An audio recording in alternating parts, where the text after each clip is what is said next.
Thank you for joining us here on the MMM show. We're going to get started in just a few minutes, but before we do, I have a few things I need to address and get off my chest. Last few weeks have been interesting for me in the wrestling world, and I don't mean that in a good way. In fact, it was to the point, and the boys will tell you that, like, I turned off all my social media. I didn't talk to anybody for a while. I almost didn't want to do this show ever again. And then I got to a point where I was like, you know what? I'm not going to let idiots take away something that I enjoy. So for people to understand where I'm coming from, because I'm heated, I'm real hot, and you're about to get it with both cannons here in a second. We've been doing this for 10 years as of April 13th. Okay, it's been 10 years that we've been doing this shit. That's before SRS was even in the wrestling business. That's when Ryan Satin was still talking to MLW. Conan hadn't started K100 yet. We've been doing this shit a long time. We've had a lot of guests on this show. We've had a lot of people that we've helped out. We've had a lot of people help us out.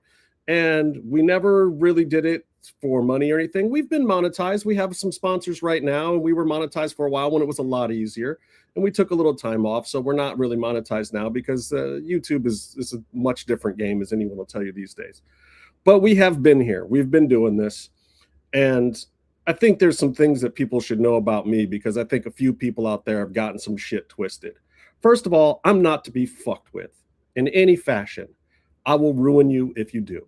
So don't try it. Don't press me. Don't come at me. I will not play nice if I get pushed too hard and too far, which a few people kind of have done recently. And I want to say that in all sincerity, I love the wrestling business, but to the top guy who thinks that I'm just some mark with a microphone and a podcast, I want you to understand something. I've been in the entertainment business for 30 years now. I've worked on platinum records with bands that are out of your fucking league. I have worked side by side with top A-list stars that have made billions. In fact, I used to work side by side with Larry the Cable Guy, who is one of the few comedians who is in the top 5 of the Forbes comedian list every year. I can call him right now. I don't need you. And if anyone thinks that I'm just marking out for talent or whatever, I've been a name director and showrunner on shows with 2 Chainz, where my guest stars are Timberland and people who make more money than most of you wrestlers will ever see in your whole goddamn life. So just because you're some top guy who's bumped and bruised his whole life and you know something about wrestling and you do a podcast now too, I've been in this game. And don't say that we don't belong in this game. Go tell Rich Eisen he doesn't belong talking about football just because he didn't strap on an NFL jersey. Okay? You don't have to bump to be a credible person in a business doing commentary. I am not a wrestler. I have never claimed to be a wrestler. I don't want to be a wrestler. I did some shit at wrestling school. I ran back and forth, ran the ropes. Cool. But I've gotten in a cage. I've had real fights. I've gotten punched in the mouth. I know what it's like. I've also played in bands in front of 10,000 people. I know what it's like to perform in front of people. Me and Byron have made towns doing our jobs as reality producers. We've lived in fucking hotels. We know what you guys go through. It's one of the reasons why a lot of wrestlers connect with us. So don't come at me and tell me we don't know what we're talking about, because we have educated opinions.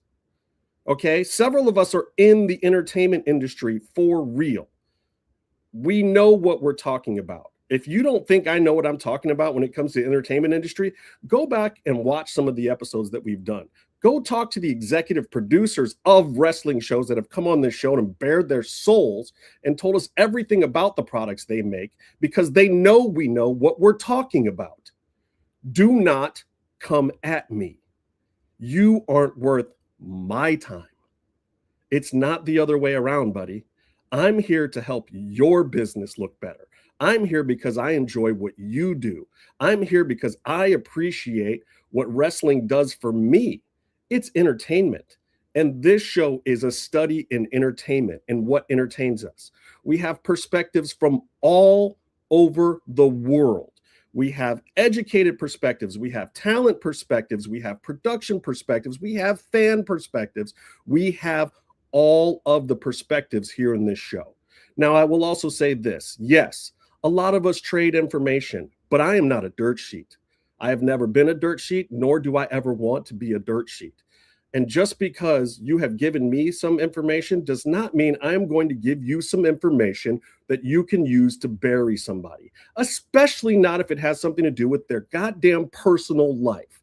I don't care who's diddling who. I don't care who's been seen with who. I don't care who's clicking with who. And yes, people get ahead by clicking in different ways. I don't care if it's because they're fucking. I don't care if it's because there's friends. I don't care if it's because they know somebody that knows somebody that knows somebody. I don't care if it's because they spent money. I don't care if it's because they went to a certain wrestling school. I don't care if it's because they're at Booker T school, ROW, or if it's because they know somebody up north at a TV station. That is how entertainment works. And if consenting adults are doing something, don't talk to me about it.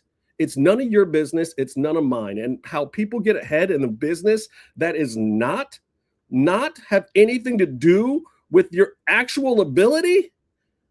Come on. Of course, people get ahead by talking to other people that they know and like. That is the entire wrestling business. You get a push because people know you for one reason or another. Maybe it is because of how good you are in the ring. Maybe it is because of somebody you know or somebody that you're friends with. Maybe it is because you passed a joint to some other dude or gave him some gimmicks in the locker room. I don't know, and I don't fucking care. If somebody is getting over because they are getting over and you don't like it, tough. Maybe you should have done what they did. Maybe you should have more friends. But don't come to me looking to dig dirt on somebody. And definitely don't put my name in it. Sure, you've seen me out at some public places, but have I said anything on my Twitter, on my fucking IG? I will tell you what I need for you to know and what is public information and what is not public information. And don't come at me thinking that you can print something about me or anybody that I know. I do favors for people that I want to do favors for, period. I don't charge a bunch of money. Sometimes I get a couple of bucks here or there for something that I've done. Other than that, I just like to see entertainers get over. And it's not just wrestling. I know a lot of people. If DJ Lethal hits me up, I will hook him up because he's a homie from back in the day. Okay, if Larry the Cable Guy hits me up, I'm going to hook him up because he's another one of my homies. If 2 Chainz hits me up, I'm going to do him a favor because that's a person that I've worked with in the business. There are wrestlers like that. If Kevin Cross calls me up right now, I'm there. That's my dude. Okay, we've broken bread together. We've had deep conversations about stuff that has nothing to do with wrestling. That's an actual friend. Okay, and it has nothing to do with this podcast, nothing to do with this industry, and nothing to do with your sorry ass in my DMs. Get out. And it ain't just one person. It's a whole bunch of you coming at me trying to figure out stuff that ain't your business. Get out of people's pants. It ain't your business. They're not hurting anybody. Go away.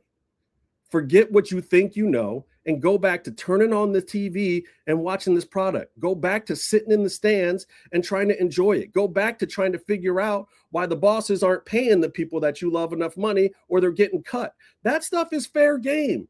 That stuff has to do with how much you enjoy the product. This other stuff, if it ain't Me Too, if it ain't breaking the rules somehow, leave these people alone. It doesn't matter. It doesn't matter what they do with their time. And what I do with my time definitely doesn't matter. We do this podcast. I started this thing by myself one day just so I could talk about wrestling and MMA because I enjoy it. And then my friends who I was already talking to some of that stuff about with joined in with me, Byron and Casey, because we enjoyed it. And then some wrestlers that liked us and that we ended up being friends with, like Vinny Massaro and Kevin Cross, they joined in and they had conversations with us. And Thunder Rosa came by, and then the bosses came by, and then other people came by. And it grew, and it was fun, and it was enjoyable. Do not take away my joy. Don't take away your own. It's not worth it. Now, the other thing I want to say is we break news here every now and then. We're not a dirt sheet. We're not trying to. But I knew when the Lucha Underground stuff came out, everybody was counting on us to figure out what was going on. So we did. I called around. I talked to everybody. Okay, they knew exactly what I was doing too. And when we heard back, that's fine. We got a little tiny bit of information that was more real than any information anybody else had gotten, because there wasn't a whole lot of information to get. And it's not really that big a deal. And it's lovely that other people reprint our stuff. But I just want everybody to know, the fans of this show, please tell your friends to watch. Tell them to come and get it from the source, because other people will take our information. They'll take our interviews. They'll take our tips. They'll take our inside stuff that we know that we're getting, and they'll put it out there, and then they'll get the credit for it. Now, thankfully, this time I will give, Cultaholic some credit. I will give some of these other people credit. They used our name at least. They credited MMMshow 75 for the information. They didn't link us, which would be nice. Like, just put up the link. Put up the link to the YouTube, guys. That's where you went to get the information. Let other people go there too. They're already seeing you say it first, and most likely aren't going to go, but at least give us the benefit of the doubt. Put up our link, brothers. Like, we're all in this together. You're going to use our information and you're going to benefit from it. You're going to get new followers. You're going to monetize it. We don't even monetize some of that stuff. Help us grow too, and then we'll keep getting good information for you guys, and you can put it out there. Okay? I'm hot. I'm heated. Don't make me hate wrestling because of all of the nonsense outside of wrestling. Okay? And the other thing I'm going to say is, my DMs have been tragic. I've been hearing from a lot of people about the turmoil, not in AEW. Everyone thinks that AEW is some kind of shit show backstage, but I'm here to tell you, the culture at AEW is changing a little bit. Things are tightening up over there. People are happy. You look at the Speedball Mike Baileys, you look at the Teklas. They're not going to complain, guys. Tony Khan is slowly but surely finding his real tribe. He's finding the people that are down for what he wants to do, and he's down for them. And God bless all of them. Everybody who's over there should be happy working there. And if they're not, hopefully they can find a better spot.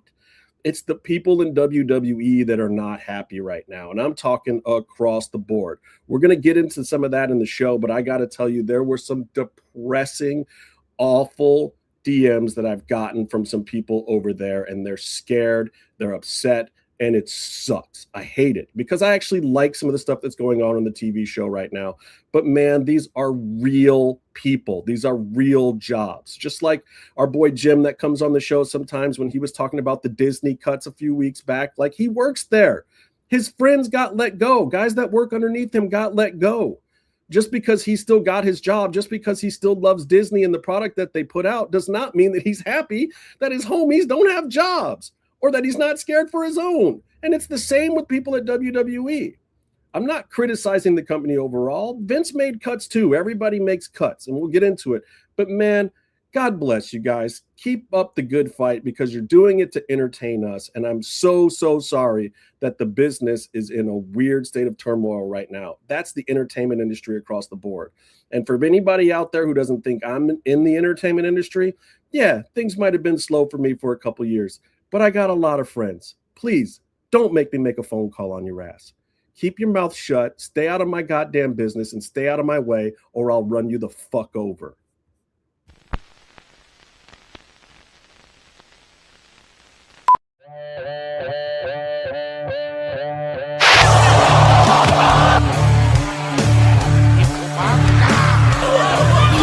Here we are to talk about professional wrestling. Nobody knows the whole story, so I'll tell you. How about you, Jason? Oh, this is like a murder room. This is great. Lots of black sex magicians out there, right? And look down like, what the fuck? Oh, we're gonna just do it this way and nobody's gonna stop us. I want to show that a real champion has to do things for the community, for your people, for other women, you know? In this business, what you sell is emotions. If you manage to get people invested, you did it. That's for sure, some videotapes. It's time for another MMM show.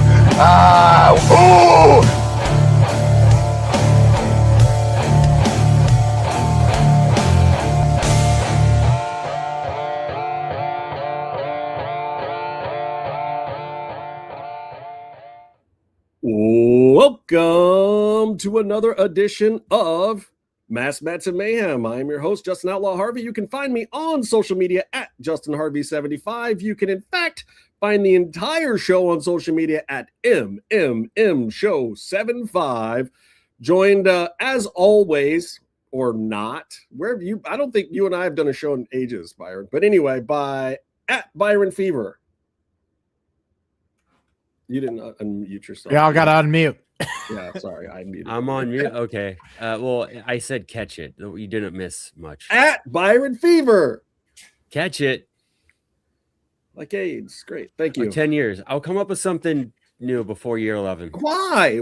Dude, if it's not broken, don't fix it. Okay. I don't think it's so much that it's broken as it's not working. But Meatloaf says the correct stuff. No, we don't. Why? He's not even here and he's giving me a hard time. Why is he not He's here? He's here enough to say this, which makes him here. We got to keep him off the show or we're going to not monetize it. On the end, my friend Tony Allen. What's going on, Tony Allen? Not much. Hi, everybody. I don't know how you guys feel, but like some people have something on their chest that they had to say. Anyways, happy to be here. happy to be. Tony's like, happy is not me. I'm staying the hell out of your DMs. F that. I thought it was Tony the whole time. The man from down under, but always getting over. It's at Comatose. Those are what's up? That's a much better catchphrase than mine. I know. Me and Coma worked on that for a while. Like we DM'd, we worked on some things. Like Coma shows up for work. I don't know what to tell Coma, you. help me out with mine. He comes to next the pre-production meetings.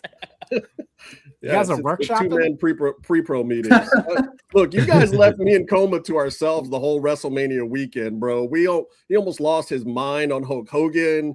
Like we had a bonding experience, bro. And it was like a plane crash, and we were a soccer team like cannibalizing each other. It was wild. We were alive. That's the name of the movie. It's good to do the reference. Meatloaf says, "You guys forget I was there for a little bit. Nobody ever remembers I was there." You were on the plane, Bear? No, not the plane. The WrestleMania show. Oh, I thought you were at the soccer team on the mountain. I don't know why. You guys keep forgetting the Bear was also on that live. I know. I popped in late. I know, but you were there. Show up late. I wasn't. Me and Coma have had like 6 beers and all hell's broken loose. I missed one match. The first night. You miss one match, and this is what happens every time. Every time, nobody remembers. I mean, it's just like that sometimes, Bear. I don't know what you want me to tell you. Anyway, let me introduce you, the guy who always sounds good, Bear Brannon. Tony Khan's best friend. Hey, that's my boy. I wish. Tony, hit me up. What? And of course, on the end, joining us, our latest addition, who I believe still owes us a shoey, right, Coma? Oh, I believe so. Oh, yeah. You're on the list. Daniel. You're on the list. Okay, So I will do it next week. He owes a shoey and a catchphrase. Yeah. You could just I'll do it next week. Workshop it with Bear. He wants to workshop things. I do. Yeah. About that. Well, I just gotta say that it's awesome that the podcast anniversary is on my birthday. That's really good. April Thank you, 13th? guys. Happy birthday. Yeah. All right. 25? 26? 34. Hey. Wow. You must be using Om Face. Almost You don't look 34 going on 4 21. years. This is very true, Meef. We have withheld more information than we've put out. The stuff that we know could bury at least 1.5 wrestling promotions. The stuff that Meef mostly withholds are 4-letter words, though. And then, of course, my boy Mills has definitely made all the wrestlers be blessed. And thank you. And like as I was saying earlier, man, people don't understand the power of the Lucha Click. It's just it was a special thing at a point in time. Not saying it's any long-lasting thing or whatever, but like we were talking about Luchasaurus earlier today. That dude has his name because of the Lucha Click. It was the crowd at Lucha Underground. It was the 10 or 20 people in the Lucha Click that started screaming Luchasaurus. It might have even been Jim. Was it Jim? Did Velasco start that one? He might be old royalty. He says he did. Does he? I don't even know who claims that one. I know it wasn't me, and I know Casey was trying to give him shit, and then I think I do remember Jim very loudly screaming Luchasaurus on many occasions. I remember there was another nickname that he got. It was in Spanish, so out of politeness, I'm not going to say it. No. Thank you. Okay. It was not a nice one though. The believers, man. The believers. There weren't a lot of nice things that we said in Spanish at the temple. Well, the thing was, he was but also he was learned the curse words instead of learning. Well, and Tony wonders why when I come to Mexico, I don't yeah. try to speak Spanish because everything I say is going to be some kind of expletive. Like somebody's going to stab you at the end of it. You can I don't want to repeat what Tejano Jr. 5-star review from Meltzer. That's goddamn right. Meltzer. Okay, going back to kind of my intro too. I will say this: like Meltzer has quoted us on multiple occasions, usually through Lucha Blog, and by the time Meltzer plays telephone with it, he's gotten a piece or two of it wrong. And SRS has gotten a few things from us, not a ton of stuff, but SRS is down, and like I don't have anything against SRS or whatever. Cultaholics, they have reposted some of our stuff. Yes, the Undersnaker was the one we were talking about. Let's talk about Undersnaker. That was Casey for sure. That was, yeah. Meatloaf, he's going to murder you one day. I'm just so afraid for you. He's not a sane person. He's going to come after you. Anyway, like we're not a dirt sheet. We never did it for that. We could have easily gone that direction. We could have turned MMM show into a whole other thing if we wanted to. But it was just never what interested us. I like the interviews, man. I love to interview talent. I love when they come by, and I personally like to talk about the industry stuff and how it relates. And I'm going to get into some of that right now because WWE, good Lord, since the last time we were all together, what happened? Holy crap. We haven't as a group discussed. We're going to skip some of the stuff. Okay. Yeah. A bunch of people got cut. Sucks. This is really awful. I think we talked about it a little bit the last time we were here. There's been waves of that. So yeah, we talk about it like the first one. The New Day thing though. And I got to tell you where I'm at with this whole thing. And then I want to know what you guys think. Look, when you sign a contract in entertainment, it's your employer saying, we like you. We think you can do this and this for us. We're going to pay you this much. We're also talking about wrestling. This is like, it's predetermined to an extent. These guys are actors to a certain extent, though they are physical performers, right? But it's not up to them entirely what they do on TV. This to me is like saying, we have a movie script. We're going to hire you for a movie script. You come in. We're making the movie. We decide, okay, maybe we're going to cut this page or two out. You can't go to the actor and say, we cut this page or two. Will you take a pay cut?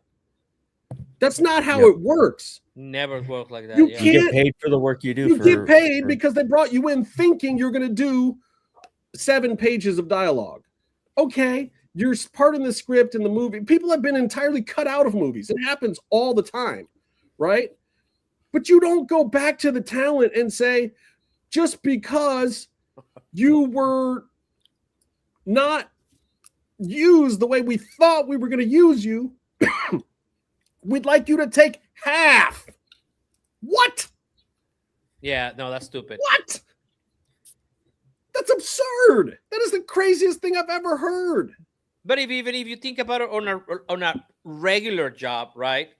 It's like if you are at your job and you only work half during the shift, you only work like half of it because that's only the time they needed you. It's not like, hey, you know what? I know you're being here for 7 hours. However, I'm only gonna pay you for 3. Right. That doesn't work in any level of kind of employment. This is ridiculous. At least if it's not agreed to ahead of time. You can't like if you're working in a restaurant staff they have a policy when you get hired that like sometimes you're first cut, sometimes you're the first person down if we're slow that Right, night. right. But it's part of the understanding of being hired and being the low man on the totem pole or whatever. But we're not even talking about low man on the totem pole. We're talking about the New Day. They've been there 17 years or something. It's crazy. It's crazy because WWE has been all about being grateful to be a part of their family, and you give up your family, you give up your life to work at WWE, and you should be grateful to make whatever they want to pay you, unless somehow you've gotten over enough to negotiate. And now it's gone even further than that. Like if the New Day is getting cut cold-blooded, like I get it if something happened, but this was just the TKO wanted to cut their contracts in and make half too or much whatever money. fraction it was. And it's like that's not family. And that it's just bad. It's bad. Like it's business. I get part of what they're saying too, which is, look, these people were going to be gone altogether. We were either going to let them go completely, or they had this other option of like, hey man, we can't pay you what we wanted to, and we're about to cut you. Do you want to stay for half price and maybe we can figure something out? I get it. They think they're doing something nice, but man, if you're like the New Day and you've already made some money, you can't take that deal. You can't take it. Maybe, and there's some other people that are maybe in the middle of their contracts, and that's basically kind of what they did to Cross too. Like we were all surprised about the Cross thing, and everyone was thinking, God, no, it's a work because the T-shirt sales and he's getting over on his own and this, that, and the other thing. But they didn't care. They just didn't care. It was like TKO was looking at Triple H like, we don't care that he's your boy from the black and gold anymore. We don't care that he's selling T-shirts right now. He costs this many. We want him to cost this many. We're not giving him more. Either he does that or he goes away. And he went away. And now they're doing it on a bigger level. And it's crazy, bro, because I'm here to tell you the morale over there. People are trying to smile and put some shiny happy on it. They've got a serious issue. They've got a serious issue over at WWE. Oh my God. What's he gonna say? Sorry, I thought I was watching the trailer to the movie Bronson for a second. The thing is, wait. Oh, we're well past 15 minutes. I already dropped the F-bomb at like minute 5 and 2 seconds. I might miss the F-bomb. They're a bag of He's going to do the C-bomb. The C-bomb. Yeah. Crap. You didn't tell me I had to say the C word? Incomplete. God damn it. So that's what happens when you let me on. Right. You can't give someone a fixed term contract and cancel it without any form of monetary repercussion. You have to pay them out for the contract. You have to come to a mutual. That is mutual. Terms and conditions don't mean shit. You can put whatever you want in a contract. You can put whatever you want in a contract. It doesn't mean it's legal. But the thing about that is, America's fucked and has a stupid legal system. What and has stupid employment laws. And there's our weird take on what capitalism is and all that stuff in business. But beyond all the rules, Vince McMahon and WWE run the world that these people live in. That's why you only had, like, when Lucha Underground did their TV contracts, which are really weird. I don't know if it was malicious, but it wasn't cool with the way wrestling works. They got lawyers and they sued. Only, I think, like Brock Lesnar has sued successfully WWE over contracts. And then a few other guys like Raven and some guys who were never going to work there again sued over concussions. But, you know, a rule or a law is only as powerful as it'll be enforced. So if you have a law that says WWE can't pull that stuff and can't just fire someone because they feel like it and put it, whatever, if people aren't going to stand up to it because they want to be able to come back, then it doesn't matter. They have that leverage. I understand that people like to make money and they need to make money, and that they think WWE is the only place they can make money. And AEW is pretty full, but if you keep on eating shit, you will continue to eat shit for the rest of your career there. You will 100%. Never get above it. because we've seen it happen where people think they get above it, and when ultimately what happens, they end up eating a shit sandwich, so they get bread instead for once. Weird, man. Sometimes But a man like, eats shit for 12 if you do years not does band end up in together, the- I'm not saying unionize because it'll never happen, because Americans That's and exactly unions what I'm we've got saying. a very interesting thing, but the problem is the people.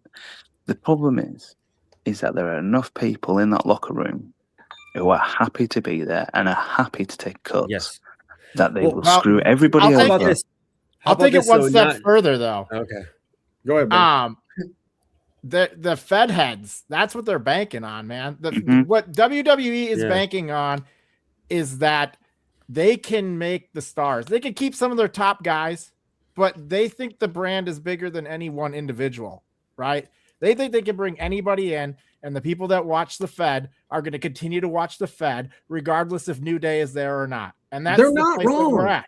And they're not, but that's the thing. But this is the problem with the, like me just saying, with American capitalism in general, man. This isn't wrestling. This is everything, right? This is now, McDonald's. man.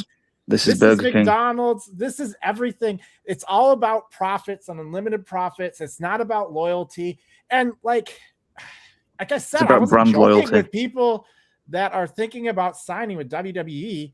You should really think about this, because like there is no loyalty, man. Like your contract doesn't mean fucking shit. I mean, that's what they're saying here. And then what's even more bullshit than that? They don't even let you compete for 90 days. They well, let your ass go. You're paid on that 90.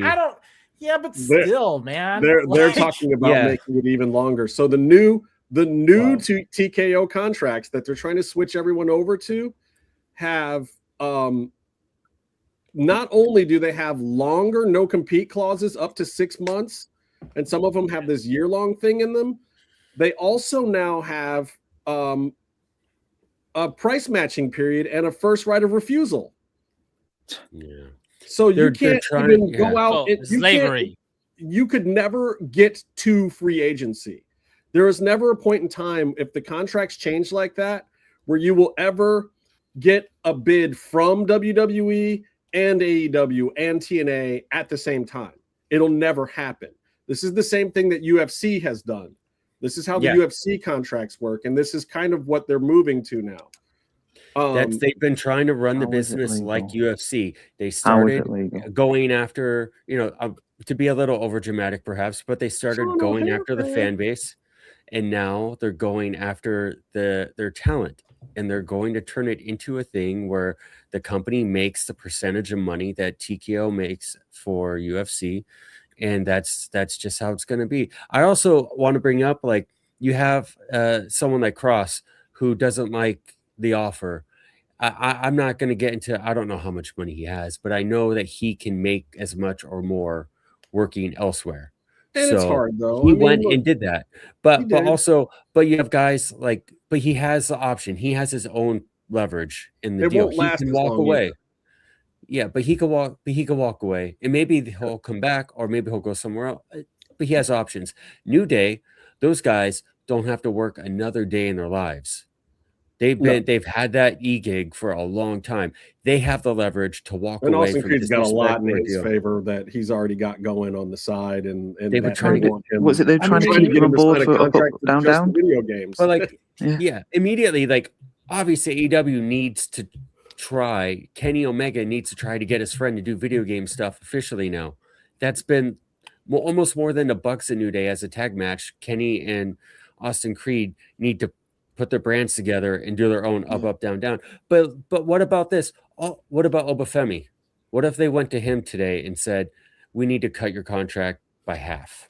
But why would they? They only pay him like $170 in the first place. He doesn't make shit. But that's not. But this is a hypothetical, not based on what they're making now, because they might have already been bent over. He's on 500 but I'm grand. saying these new NXT kids who are getting brought up don't have that leverage.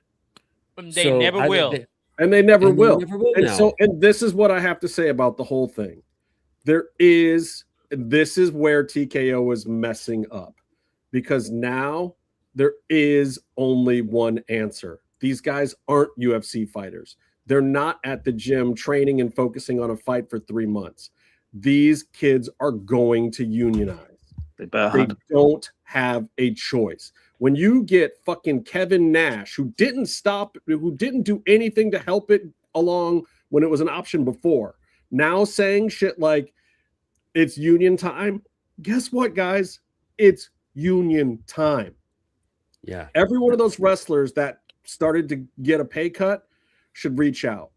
Kofi and Austin Creed especially should reach out to SAG-AFTRA tomorrow. If y'all are listening, trust me, make that phone call. You've already cut ties. There could be lawsuits here. You could change the business forever. You guys are the right guys to lead that charge. Now, it might mess up going over to Tony Khan because he doesn't want to hear that either. Because once one of them does it, it's going to cause a ripple effect. And you know who it's going to hurt and hit the most? Probably NWA and TNA. Smaller companies that have TV shows where other wrestlers are going to want to unionize, and they probably all should. And what it's going to mean after that is, yeah, rosters are going to slim down. They really are. It should make the indie scene a little more vibrant again. The big companies will have to figure some things out. Tony Khan may or may still not care because he's paying everybody pretty good living wages. As much as people complain about AEW. He's paying above minimum wage. Like even the lowest people on the AEW totem pole, if you're actually signed to the company, you're still making $60,000 to $80,000 a year and probably not having to show up for work very often and still getting to wrestle in the indies. It's not great, believe me. But at the same time, it's not terrible either. You're making lower middle class money at least. And most of those still upsets me deeply that he's also won on £60,000 to £80,000 a year. Dollars. I mean, because that must be about £10. Yeah, there's wrestlers that have barely isn't living well. Make at least $100,000 a year from TK. Because if you were on $80,000 a year, it's about 65 English. Yeah, you would be living really, really, really well with free healthcare. Well, that's the other thing. If you unionize, you're going to get healthcare. So, like, this is way back in the day. If you had a SAG, ultra or like super low budget deal, and also like TNA, MLW, those companies might be able to do their own low budget or their own type of union contract, SAG contract that might make it work for them. But let's say you get paid the minimum 150. Well, the company is going to pay, just for numbers, 175. The 25 goes towards your insurance, like production insurance to cover for you, and then your own insurance and all of that. But you get stuff for that. Yeah, here's what's crazy to me. I get when you turn on a television show and it's just people talking or maybe doing reality or living their own lives and having cameras follow around. Okay, that makes sense to not be unionized. Okay, but you're talking a 6-episode show on Amazon. Everybody on it is union. We're talking about people that are handed pieces of paper with words on them that they have to say. Then they have to go out and perform pre-planned stunts. There is not a single person in Hollywood that does either of those two things for 52 weeks a year and is not in a union. We'll also look at TV stations and stuff like that, promoting the product, and like they're film stars. You know what I mean? Look at people who are extras on set, and if there's a fog machine by you as an extra, you get a bump in pay. You get let alone people who do actual live stunts. And don't get me wrong. Hollywood's in trouble right now too. The amount of money that it costs to make a movie, if you listen to what some of the stars are saying now, I think it was actually Kevin Hart that said it recently, was like, yeah, bro, people are going out with $6,000 and making better quality stuff that people are watching on YouTube than what we can make for $100 million in Los Angeles. That's a problem. I'm not saying that there's not issues that get caused by having to do things certain ways, but at the same time, we got to figure it out, because it is not okay for Ari Emanuel to take home $62 million when he made $18 million last year, and then that $20 million in pay cuts leads to this kind of thing. It's crazy. I mean, so one of the craziest. I know it's obviously a personal bias on this crazy situation. Phantasma. He's leaving. He's left. He left the company by all. I'm not going to talk about anything, but he left the company by all on paper, all news, right? Right. The next day, he's re-signed because they've reached out at the 13th hour and gone, "Hey, bro, we want to do this, this, and this. We agree that we've not been using you properly or whatever. Here's more money. Please come sign." Right. So they've not used him in the previous 9 months. They then put him in a match where he's already injured and he gets injured worse, which leads to an operation that he has to have, which leads to a complication during the surgery, which means another surgery. During this recuperation, he's at the WWE Performance Center getting some rehab done. That day or the next day, the phone call happens. Yeah. Okay. So it's 2 months later, if not a month. All right, Tony. You know go what ahead. I wanted. You know what I wanted to happen, and I know this is gonna throw people off a little bit, but I want a kind of a Raiders and Cleveland quarterback situation. You know, when you have all these people that you still pay them on the payroll because you brought them in, you promised they were gonna be there for 7 years, and then you're gonna have to pay this motherfucker. I know some of the people that we're talking about are not the nicest humans in the planet, but there will be some people that deserve to be paid regardless because you promised that you were gonna change their lives. Deshaun is getting paid, man. Yeah, exactly. Well, My team sucks because we're paying that dude who was supposed to be our savior quarterback to watch all these young dudes do better stuff than he did even when he was healthy playing for us. This is 1,000 the point. The first point I made that Tony's making now is that if you turn around and sell, so you make when you give someone a contract, if you sign a contract, because again I've used the soccer thing before Bosman happened in the 80s, which is the free thing, and it's a long story.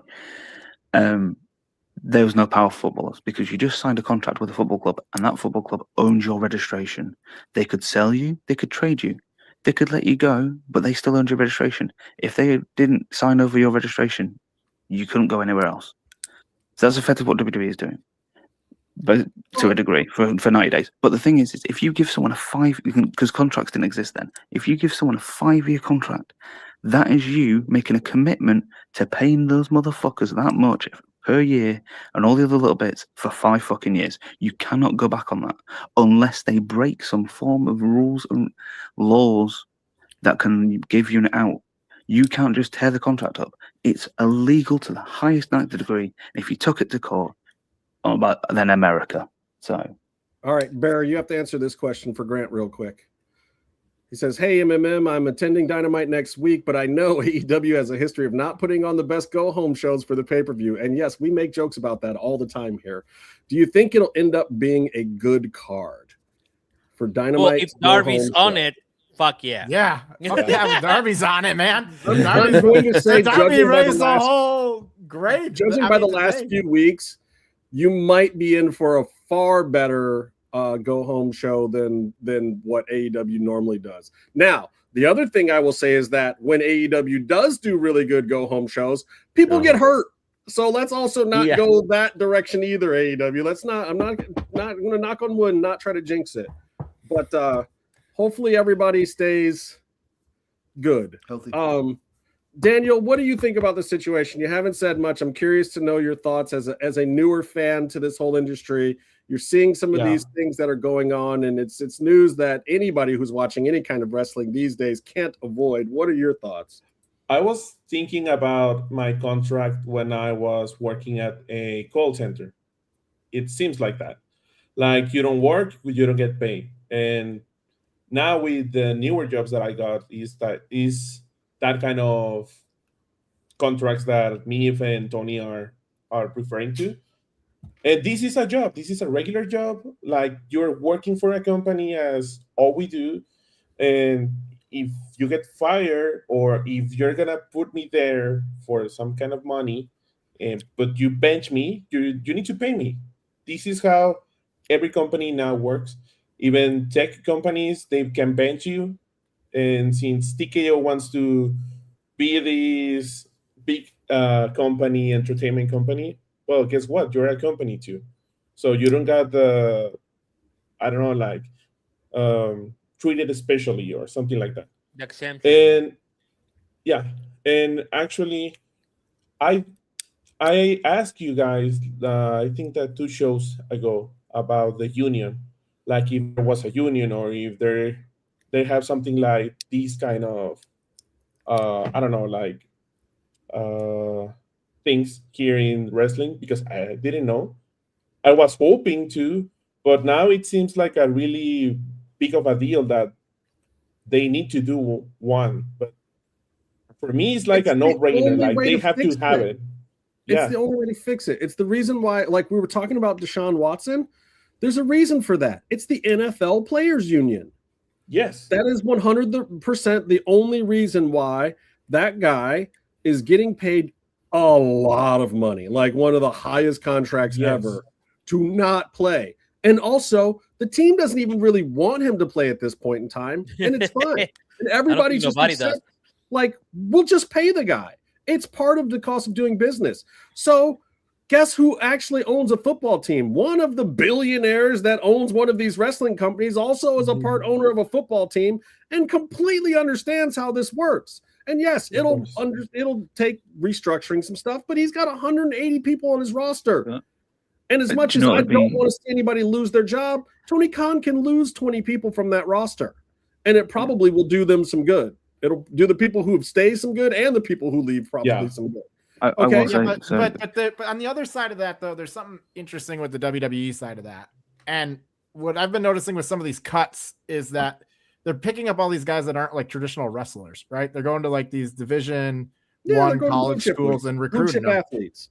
Yeah, well, they're coming in. They're not really. I mean, they're not necessarily fans of the product. They're not really necessarily fans of the business. They're giving an opportunity to come in and do this. And now you're seeing these people get cut, you know, however long they've invested in this, and they're not really interested in the business. You know, like they're not going to, like, some of them are just like, well, it's WWE or nothing. Gable Steveson got cut. That other Zeta May Steele or whatever, Tyler May Steele or whatever, she got cut. ID people. Yeah.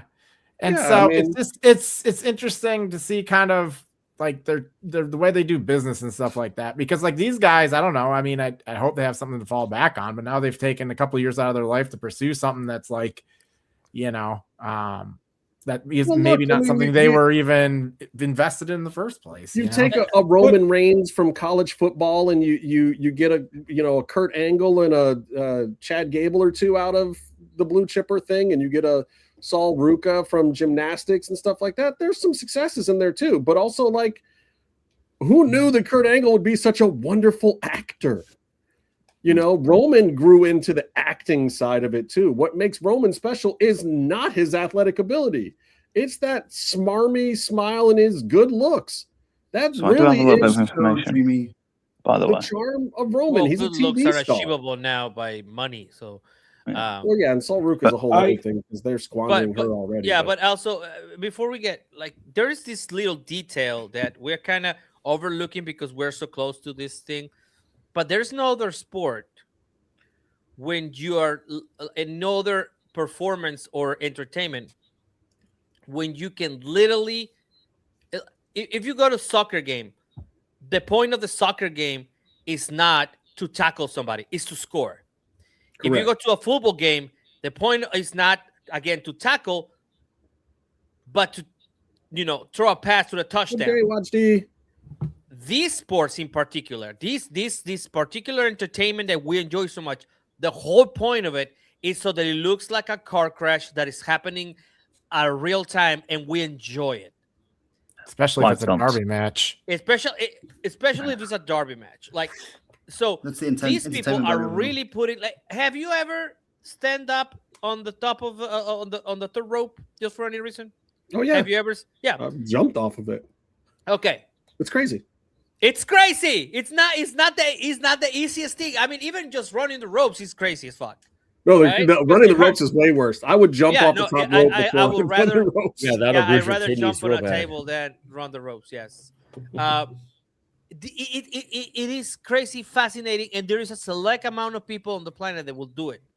So we should at least compensate them well, because I don't know if you guys had this thing when you were like on your mid-20s, halfway through the life of a fan or wrestling fan, when you saw all these legends look like shit, at the end of their careers, and not everybody can be Ric Flair and make a whole bunch of money 3 times in a lifetime, and somehow still get the General's ads or whatever he does now.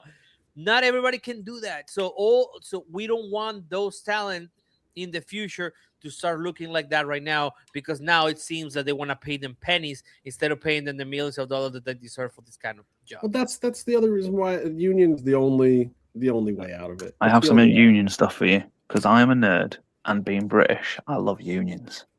Of course. So I looked into it a little bit, and I think in America, is your middle name Labour Party?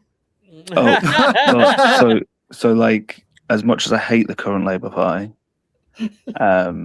my gran was actually really big up in the Labour Party, and she was actually sent to Russia to do stuff. Yeah. And I am mega socialist. So, but with the American Union, you need in a company to get 63% of the people to agree to the idea of a union. Wow, so it's not even. But when it majority. goes to, because usually what you do is you tag on. The best way to do it is you use a pre-existing union, and you kind of join it as a subdivision, and from there, what you really want to aim for is about 75% to 83% to get the union passed through. Once it's passed through, it's unionized. However, so if you want to do this as an industry and not as a company, because you could do it as an industry as such. For Tony Khan, could build any TV one. show can unionize if 50% of the talent or 50% of the crew decide to join one of the unions. They could join SAG tomorrow if 50% of the rostered talent for WWE wants to go. And here's the thing. If 12% want to do it, or if 3 big names do it and they go to SAG will start organizing for them. And this is not like something they have to have done beforehand. If a few people go and have the meeting, the SAG people and the union organizers and the pro bono law firms and all of those people who want to make a name for themselves by unionizing something this big, that want to change it for the sake of labor relations, they will put money behind it. They will spend as much money in 3 weeks that TKO could spend to fight it for the next 4 years. The money is out there. There's millions and billions of dollars available to help unionize wrestling. So wrestlers, stop fucking around. Actually, you know what? Now I might get in trouble here, but I'm going to say something. Sean Austin, reach out to wrestlers. There's a lot of them that got fired. I'm pretty sure they want to meet you. I'm just saying, I'm probably going to get shit for this, but I don't give a fuck. Just reach out to them, because eventually everybody's going to get fired and everybody's going to be fucking making less money. They're going to be on survival mode instead of actually thriving with their lives. So Sean Austin, just do it. I thought it was Fran Drescher, but that was like 2 years ago. Sean Austin, reach out to I'm not against the companies making money. Ari Emanuel was my guy for a while. I was signed and repped by Endeavor. Like, I'm not mad at what Ari's trying to do. I get it. I understand. But there has to be a balance, and there's a way to do business, and business is not personal. I like Tony Khan. Tony Khan's done me personal favors before. I don't want to see his business get ruined, but I think we're at the point now where this is the only logical choice for everyone. And I think it makes it better. I think it gives them some ideal pay structure. I think it gives them some organizational setup, and I think it gives the whole industry some foundational support that it sorely needs across the board. And yeah, it's not going to be great for TNA or NWA or some of those places. They may have to downsize their products a little bit. You know, them giving health benefits and shit like that will fucking hurt them a lot.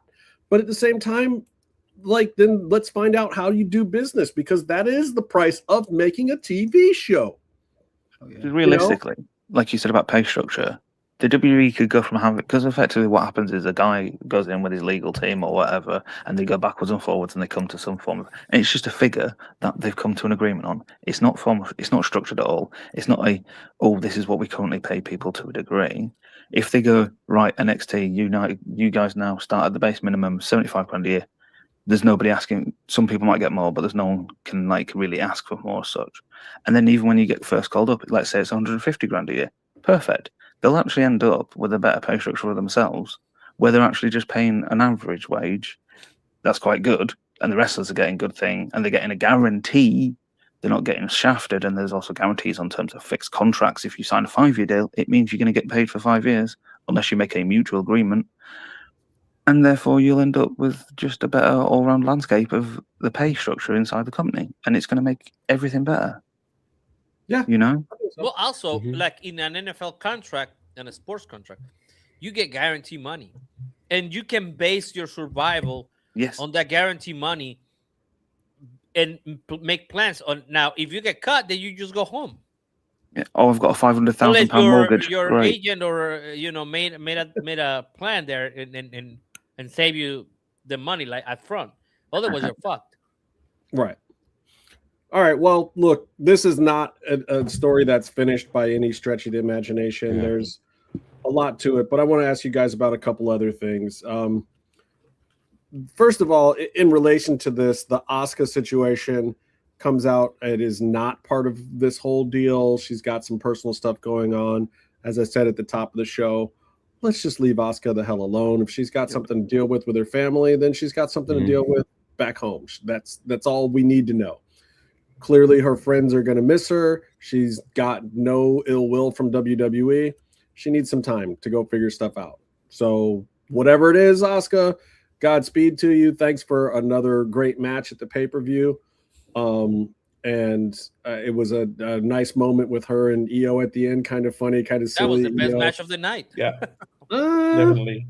It was by far the best match of the night. So I guess let's talk about it, because I thought Braun and Seth was better. Dear Lord. What? I thought Braun and Seth was hang on, wait. This is No. This is just bias. I give Justin Harvey one mayhem star. The wrestling was better. This is why I kicked him from the Raw Dogging Show on Monday, everybody. This is why he no longer does it. This is why he's been removed from the programming. We're in too much trouble. This is why we cut him for a week. So I'm just saying. Stop saying shit like this. The wrestling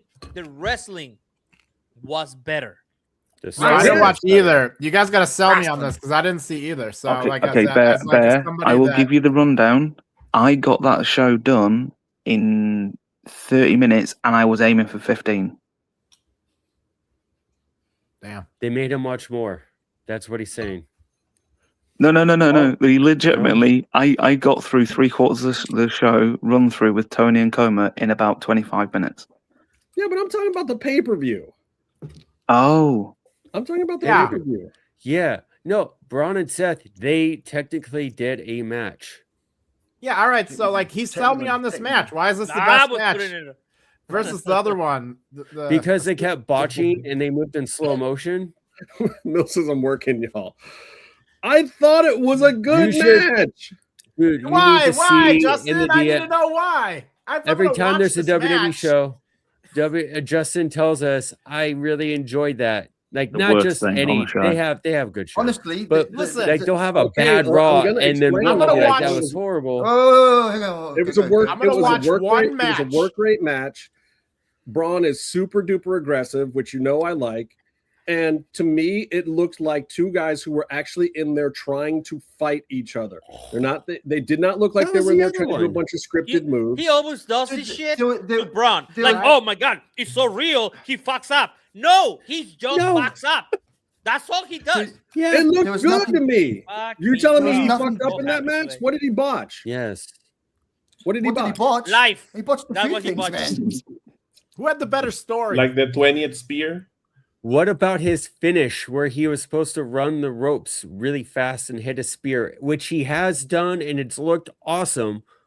But this time around, it's like he was present day Goldberg spearing people, which, by the way, is a bad thing. Braun should be so much over than he is, but like the whole like running with the spear thing is lame. It's just You know like what's I'm gonna gonna run around the ring whole and ego thing, spear the whole somebody. Oh, stop it, Bear. If it was Wardlow doing it, you'd love it. No, I wouldn't. Who's I would Wardlow? not. I It's think- lame, I and think I'd it's the whole- be like it's the whole Wardlow is ego. even lamer for that. It's just It's the whole I don't ego like thing the that's whole overdone, man. cartoon. I have a hot take. I'm with I have that. a hot take. Braun Breaker, Brock Breaker, whatever his name is. You don't even need to figure it out and remember it, because the day Scott Steiner's son quits football and joins the WWE, Brawny Breaker is done. They don't need him anymore. They'll get the real one. Well, his name is Brock, by the way. He's Brock Rechsteiner. They should probably just bring him in as Brock. And I'll cheer for him if he goes by that name. As a Like, fuck you to difference- Lesnar. Well, that the match difference between starts great for me.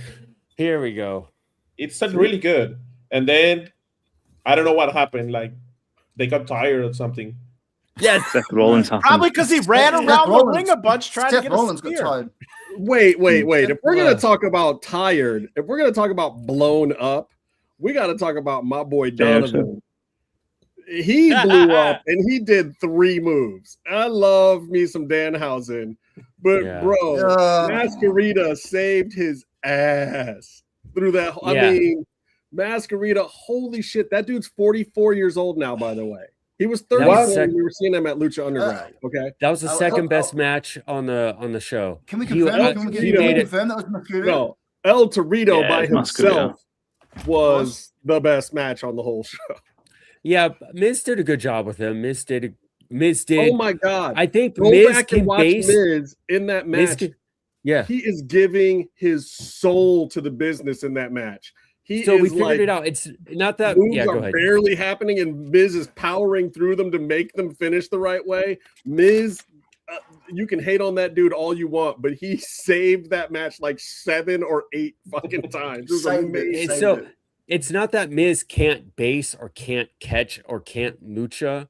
It's just he can't do it with a full-size human being.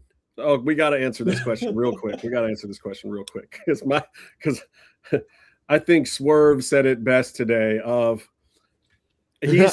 Swerve said, I hope Tommy finds a good landing place, basically. Like, yes, first of all, and I don't agree with Swerve on much these days, but Swerve had this quote dead on. Like, bro, I'm here to tell you, Aleister Black is just not welcome at AEW. I just don't see it. He's got some friends there, don't get me wrong, and you never say never in the wrestling business. But I truly and honestly believe the chances of Aleister Black showing up in AEW again are pretty slim.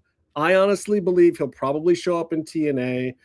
He might just do some indie runs and try to make that Cross Cardona type money if he can. I hope it's with him going back to Tommy End, and if he's packaging with Zelina, there should be more money in it, just the same way that Scarlett and Cross did it. Can we please get Scarlett and Cross versus Zelina and Tommy End? Yeah, at MLW, I think you can get it. Yeah, I think you can battle, get it with some battle of the the stuff gimmick stealing.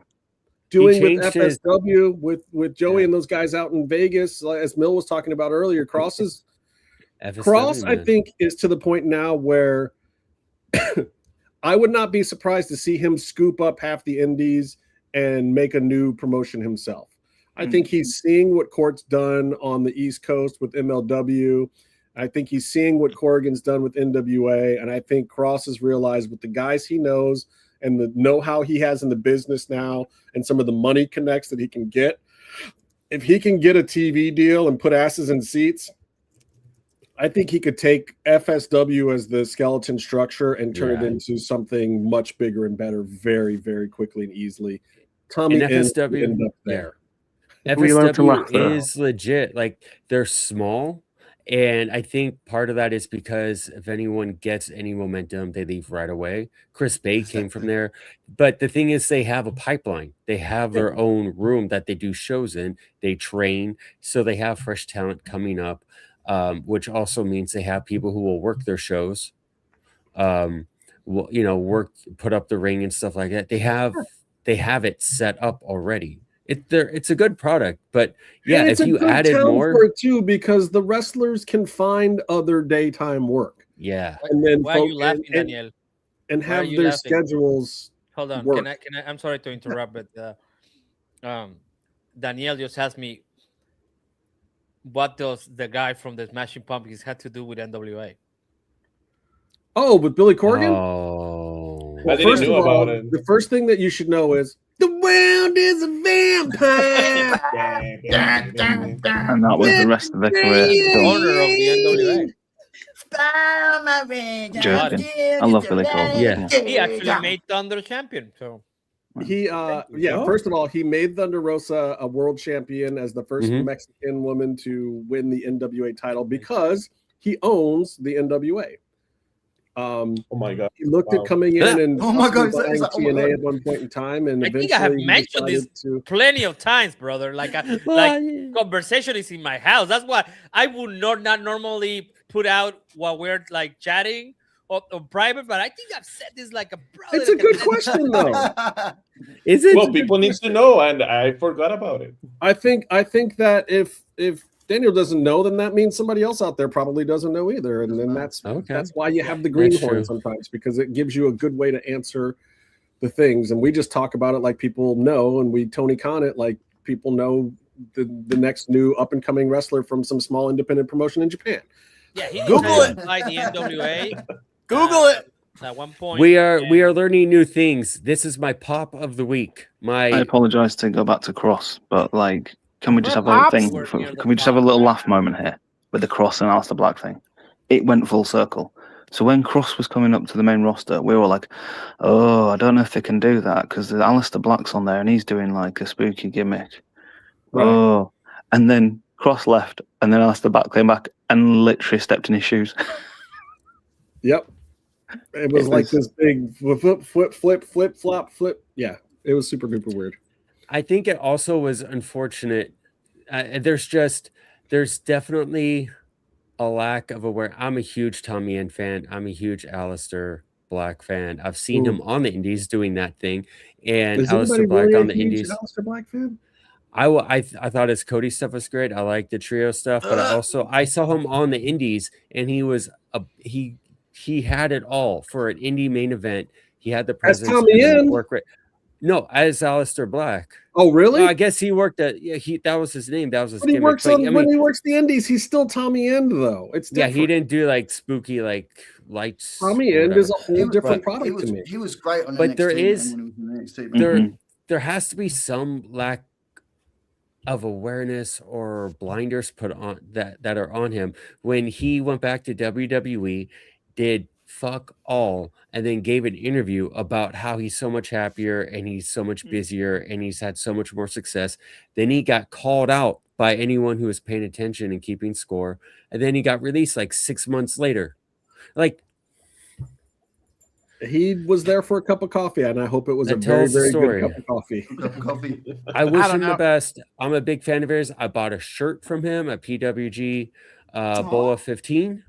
I used to wear it. It had an upside down cross on it. I looked hard as fuck. I mean, the honest to God reality of it is AEW looks at Aleister Black and says, best to you in your future endeavors. WWE has now looked at him twice and said to him, best of luck to you in your future endeavors. His future endeavors are no longer at either company to my thinking. You know what I want? Byron, oh my god. You've got that own thing. Oh, he doesn't. I don't even know what's in this box. Is this the product? Does anybody know what this? Which I have 2 boxes, Byron. I believe this is sun cream. I know what's in there. Is this the one I'm supposed to open? The smaller one? Is this the one that I got? Yes, the smaller one. The copy is in there. The copy's in here. Neef knows. I've got the copy down the road. Down the road. Wait, that was not supposed to be one of the things that I was supposed to say. Oh, I know what this is. I've used this product before. I actually already have some of this. So here's the secret. And the winner comes in an envelope. No, you're supposed to do the Johnny Carson one that you put on your like. A cantaloupe and a man's asshole. What is a video I sent to someone? What is a Tuesday night like at Byron's house? No, that's all right. That's all right. I'm going to report this to YouTube. The great Karnak strikes again. All right. But Byron is the man. I know what this is. What's up? I don't know. I know what it is. Oh, good. Hard. It's hard to get over. You just got excited. I know. Is that the sunscreen? Yeah. It is. It's the everyday It's got a sunscreen, sun isn't it? protection factor of 30. I'm using it right now. It's not even sun out. That's good. Well, I there. You have used fair it skin. on Bear's the got lighting now. Use it anyway. So I for can use those some that of that don't in know, Australian sun, right? It's a full moon though. And for I'm those not that don't know, I went to Cancun. Yeah, we talked about it. And we did. Did we talk about it? And I used It's when you and I got don't know if back you guys for can tell, Backlash. You didn't sleep for 3 days. I'm still pale AF. Yes, it works. So But you look great. It Like worked. I'm still looking Spanish. So this is a very important substance for our Güero friends here, and also works on us mulattoes and Tony. Oh, whatever he is. Light brown, very light brown. Real light, bro. You gotta adjust the color temperature on your case. He's Magnolia. A I private joke. believe the color is eggshell. Seashell, maybe. No, this is one of the, I would say, key products over at Homeface. This is the no joke stuff because some sunblocks make me break out. Like they just clog my pores and they make me sticky and icky, and it's not cool.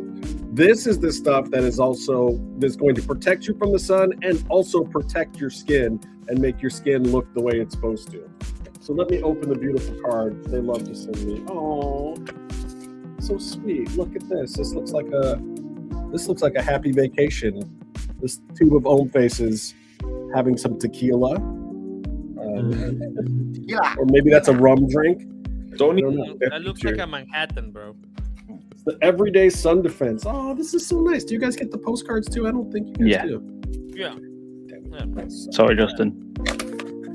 All right, you ready for the read? Here comes the read. Now I've messed up my It looks camera. like you're not in your. What the heck? It's invisibility cream. I'm in like the Twin Peaks thing now. It's weird. I just only one way to fix that. Bye. Hello. All right. Oh, we're Ohm Face Everyday Sun Defense Broad Spectrum SPF 30 Sunblock. It's a facial sunscreen that moisturizes and provides UVA, UVB protection with 100% mineral-based SPF 30, reef-safe and fragrance-free with a virtually sheer and poreless finish for daily, effortless use. This is the stuff you can use all the time. And it's for all of the man out there skin types. Yes, your girlfriend can use it, but don't let her know that. Don't tell her. Tell her it says man face. Right there. That's French for man face. Stay out of my stuff, girl. Man face. It's clinically proven UVA and UVB protection, reef safe, clean formula, vegan. It's vegan. Vegan. Minimal white cast, won't clog your pores, as I said earlier. It's fragrance free. It's certified cruelty free. It's hydrating, skin smoothing with no sticky residue. And don't let anybody know my secret. It's anti-aging. It's a great solution for sun damage, signs of aging, sensitive skin, premature aging, hyperpigmentation, and dull, uneven skin. It helps prevent sunburn, provides free radical defense, moisturizes, decreases the risk of skin cancer, and early signs of aging. Oh, wait, I clicked the wrong button there. With zinc oxide, a mineral-based sunscreen, it acts as a physical barrier to protect the skin from sun damage. Non-pore clogging ingredients include glycerin, squalane, don't know what that is, and shea butter. I know what that one is. Extract and hydrate, they soften and smooth and soothe, nourishing your skin with the antioxidants and vitamin E. Super duper important. Works best after applying the face moisturizer. So you hit the face wash, you hit the toner, you do a little of your early anti-aging stuff, then you hit it with that moisturizer, and then this will be your step 5. If you get through all 4 of the other steps, this is your step 5 now before you go out and play in the sun, before you go to that volleyball tournament, okay? The one all the thing time, even at home. about this, and it's not a gimmick, this is the same with any of the good products that don't have a whole bunch of alcohol in them. Your skin's going to absorb it a certain amount, but you need to reapply this stuff or you will burn eventually, guys. So every 2 to 4 hours, it is still recommended. It's SPF 30 for a reason. It's not 75 because apparently everything over 40 is BS anyway. So please reapply. Buy another tube if you run out. These are what, $16, $17, I think. Let me look. MSRP is $17. With our code MMM20, you get 20% off of this bad boy. And what's better than the 20% off? The free shipping. Oh yeah. The free shipping is what really does it for you guys. Inside the USA. Inside the coastal US. And if you are in the continental United States of America, it does get there really fast because that's what really happened fast. when they send it to. Does it? I have next month's product already too. Does it help prevent moonburn? Yes. if you're Aurora Borealising your asshole, you can also use this. Yes. No, like if the moon's too bright, comes in view. Like, well, if you're from Minnesota, I'm sure the sun. I'm sure the moon might give you some moonburn. So yeah. Yeah, it's a little. My fair skin, it doesn't do so well in a full. No, moon. this honest to God, Bear, this is what you need. This is the hookup. Just remember, folks, Home Face offers the best in class skin, hair, and body care solutions for men, powered by K-Beauty technology. That's the good stuff. HF products are 100% vegan, Leaping Bunny certified cruelty-free, and crafted with clean, skin-friendly ingredients. For a limited time, add our promo code MMM20. That's MMM20. You get 20% off plus that free shipping that I talked about. Elevate your grooming routine and experience the HF difference today. All right. I hate putting sun cream on because it's so bad. Fell or something. I just put it on. No, I'm okay. This stuff is great.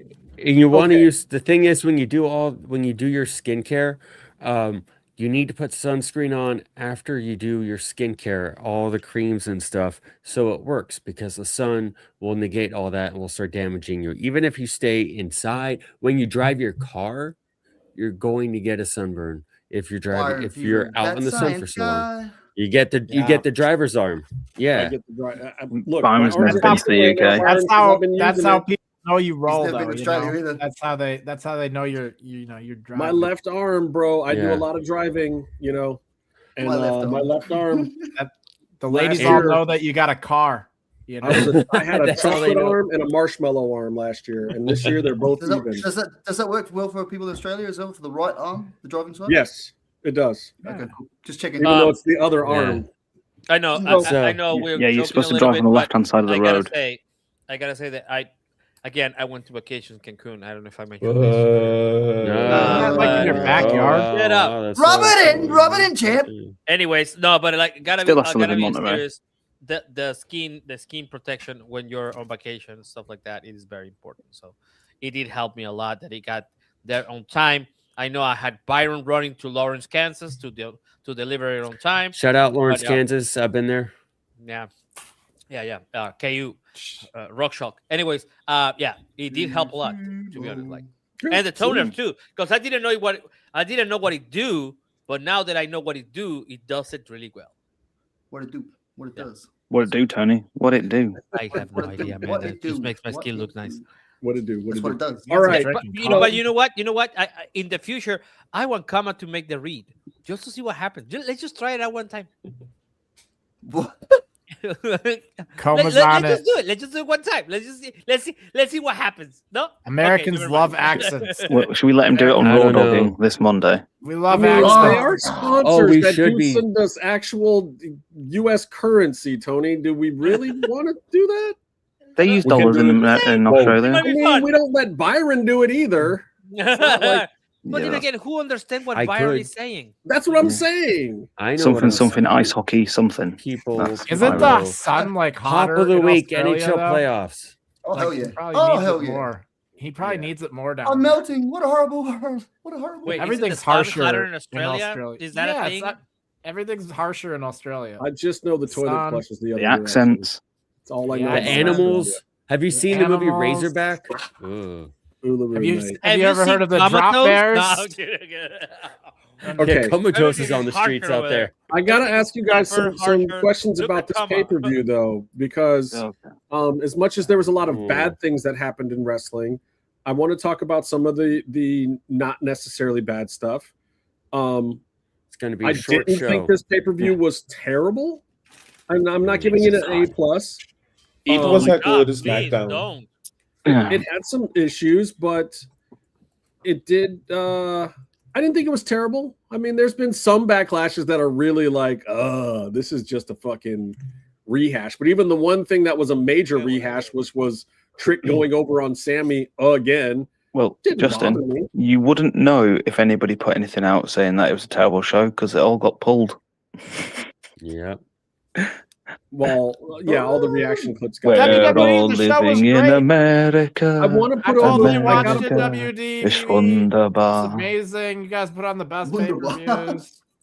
I gotta put over Masquerita Sagrada again, or whatever name you want to call him. He's been El Torito, Masquerita Sagrada, Masquerita Dorado. I don't think it whatever. Mini Danhausen. Which is funny to me because he has a per appearance contract with AAA still. He doesn't have a full contract, and yet he's the guy that gets on the WWE pay-per-view. Good for him. He's the man. And he's amazing. He's not a young guy anymore, and he's a mini.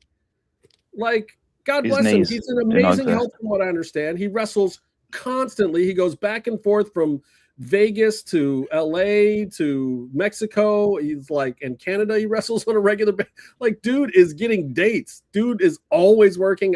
I'll talk to wrestlers and they'll be like, "Oh yeah, I ran into Maskey the other day. He's doing great." Like, dude is everywhere. Can we just laugh at the fact that he can actually perform better than all these people on WWE who are getting paid £500,000 a year? Yeah. Amazing. And shout out to maybe they should fire LA Knight. Can someone give me some confirmation that it was, please? I'm still arguing. It was. I hope he gets to use. They're not getting paid $500,000 anymore.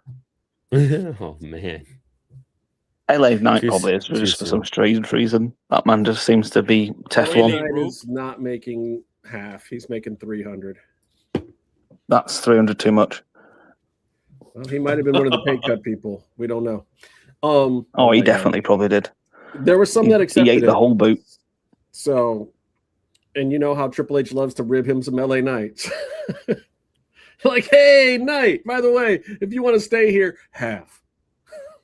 I would have offered him a quarter at best. If they're gonna do another Unreal episode of LA Knight going over, like winning a title, and as soon as he gets back to Gorilla, they're gonna make him take a pay cut. They're just gonna like put him on the roller coaster for Unreal. They're gonna do an episode where he wins the title, but because of issues, it didn't actually get recorded. And then they're not doing it. It was a rib all along. What? Love it too, Rebecca. It was just an in joke. They thought they'd let him go out there, have his big moment, and be like, "By the way, you're not really champion." That'd be funny. Hold on, is nails are poisonous in Australia? Yes. Tony, everything's poisonous in Australia. Do you know platypus? Do you know platypuses, Tony?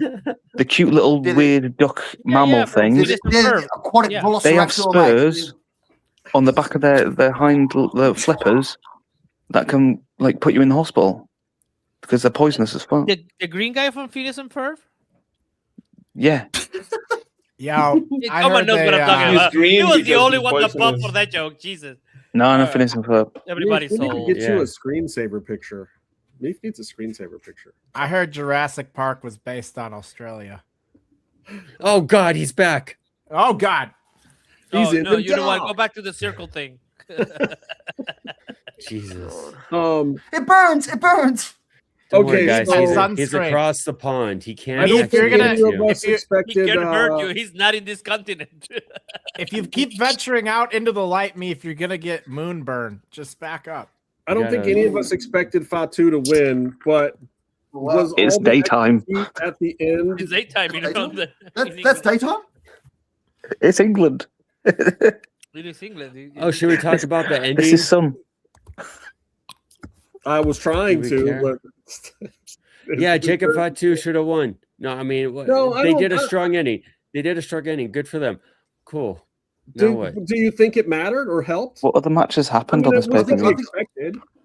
I think we're on the way to finding out if it's going to work. It helped, but they're in the process of making Jacob Fatu right now, so we'll see how it works. I think it's trying but to now what? Who's supposed to be the face between it. It shows that Roman has to go over dirty. You know, like he had to go over dirty, not a clean win. So it sort of it pays the favor to Jacob more to give him the face over Roman. Well, and I think in the storyline, it's doing.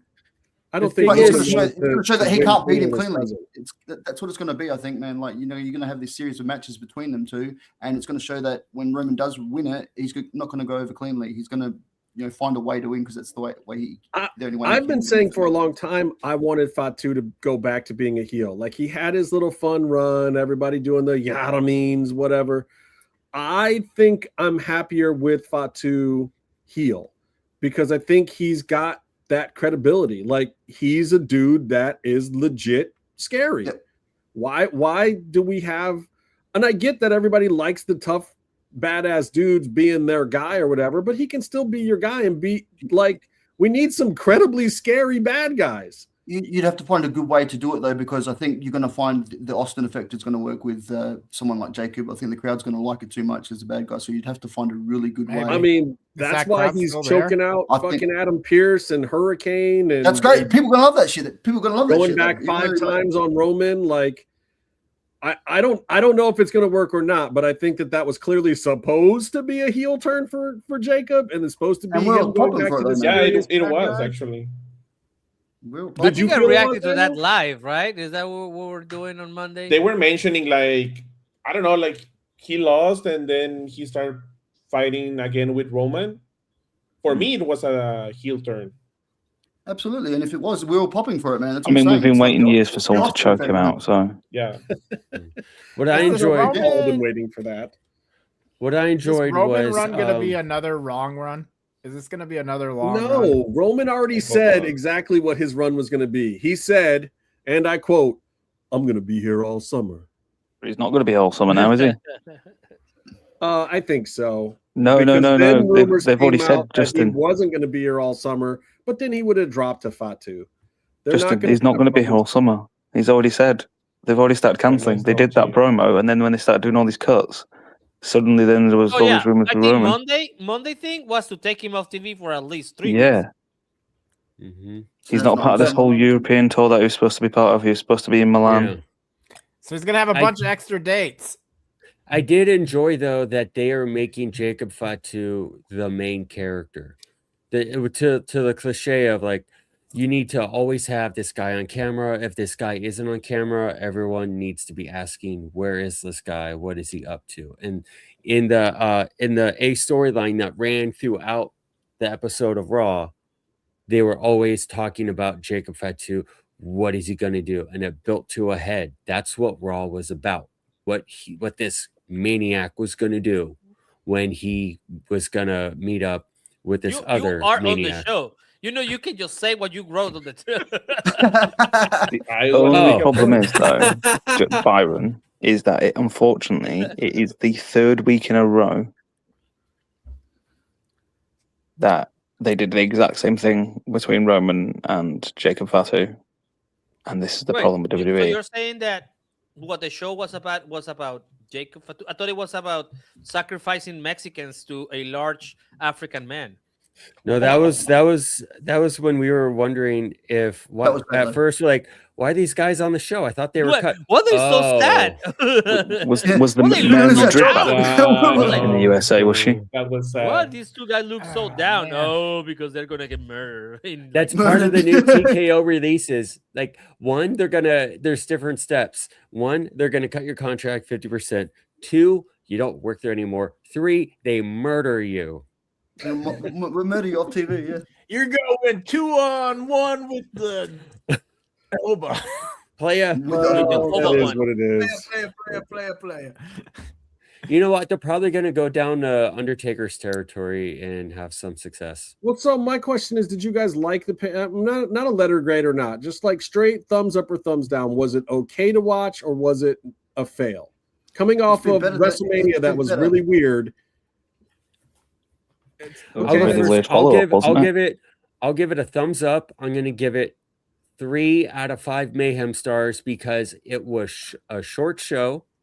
I was able just to get in and out. I saw 2.5 things I liked, but it didn't waste my day or ruin my day. So that's what it felt like to me. Did? I watched it on 1.5 speed, and it was okay.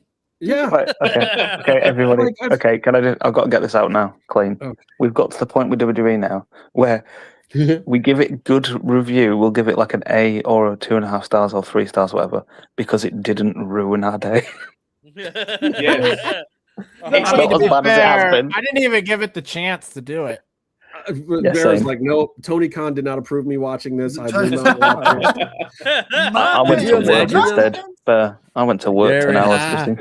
I bet he's like, going on Netflix and they're like, and then he gets a call. Are you trying to watch Raw right now, bro? See, what up? Do they share a Netflix account, Tony? Even with Byron being there. Byron, you had to remind me that the fairway from hell. Yeah, we had a good time. Shares his login with Tony Khan. Wait a minute. Wait. Newsflash. Byron was actually on a watch along? I hosted it. I have to leave. Byron turned up for work. 2 weeks for you to I hosted it because I was late. I heard you weren't going to be there, so it's going to be pretty cool. Wow, I see how. So I showed up. He did Monday as well. I think he set it up for me, bless him. It was a little bit better than just a passable thing. Like I really liked the Danhausen, mini Danhausen match with Kit and Miz. Like, yeah, that could have been on a SmackDown or someplace else, but it was on a pay-per-view. I liked those guys all getting a chance to take that story to a pay-per-view because it wasn't WrestleMania worthy, but it was Backlash worthy, and it was one of those things where it's like wrestling sometimes can just be fun. And again, shout out to Billy Blades, firing everyone we like. Hold on. Shout out to Billy Blades guys from Micromania that came out as the rest of the mini Danhausen clones. I got to give those dudes some props because they go see Micromania in Las Vegas. Those dudes put on a great show every time. Like both years, Marty the Moth, the first thing he has done when he's gotten there from Utah is gone to Micromania, and he stays there the whole WrestleMania week. I don't think Marty does signings or anything. He just goes and watches mini wrestling at Billy Blades promotion. Okay, quick flash poll. Doing some crazy shit in the. Those are the guys that were out there. Got to do a flash question there, Justin. Who's everybody's favorite mini? It's Masquerita. Yeah. I mean, Hornswoggle. They're all good. Hornswoggle's fun. Hornswoggle tells a really good version of the Aristocrats too. Wait for someone to say Hook. It is not because I've been hanging out with the dude, but I really like Kemalito. So Kemalito. No. The red one. The red one. Yeah, I hung out with Tony. him in Mexico Boo City. you. That was pretty cool. Kemalito for life. Wow, you guys are terrible people. So Rey Mysterio, innit? Everybody's favorite mini wrestlers, Rey Mysterio. Yeah, Rey. Wow. Really? I have two quick things I want to finish up here with. First of all, I want to ask Tony and Daniel this question. We were talking about a little bit in the DM, but I got to figure out this Quachero thing because I don't understand how you get convicted and paroled at the same time. No. So what? How do you get convicted for 13 years and then you don't have to serve jail time? because he is still on appeal, and he pay a bond to be out. Okay, but if I'm not mistaken, in America, when you're on appeal, but you've already been found guilty, you stay in jail for that appeal. In America, if he has the money, he can be at home. No. Yeah, see, here in America, during your trial, you can put up bail and you can get released on bond if they approve bail during your trial. But once you're convicted, you're sentenced and you stay in jail for your fucking appeals. And you think that's justice? Yes. No. You've been convicted. No. So you because go there to was jail. an appeal. That means something was wrong with your No. original An trial. appeal means you're trying to prove that there's something wrong after you've already been proven guilty. Right. Man. You still then allowed to continue with your No. He was But in jail for what 2 if years. the motherfucker did it and you're letting him back out? You've already said he did it, and now you're letting him back out. Well, he's gonna be there for a longer period of time in jail. I talked with a friend that is a lawyer, and I asked him about that. We should bring him in. It's just a difference in Mexican law and American law, and I hear about this stuff all the time. For those who don't know, Cuatrero was the guy who was convicted of femicide against Stephanie Vaquer. Sure. Attempted. It's not attempted. He was convicted. Attempted. That's not alleged. It's not the same thing. You can be allegedly. He was convicted, but of attempted feminicide. Because femicide would be murder, Justin. Yeah, exactly. He actually murdered her. Thank Yeah, God. that's why I'm saying attempted. It's attempted to murder her. Mats, mayhems, and geopolitics. Can we just make this? There are things I love about Mexico and Lucha Libre, but the legal system is not any of them. No, it's the dude. Well, I don't like yours either. The dude assaulted a woman and was convicted and gets to run around. Justin, your president's a felon. And just saying.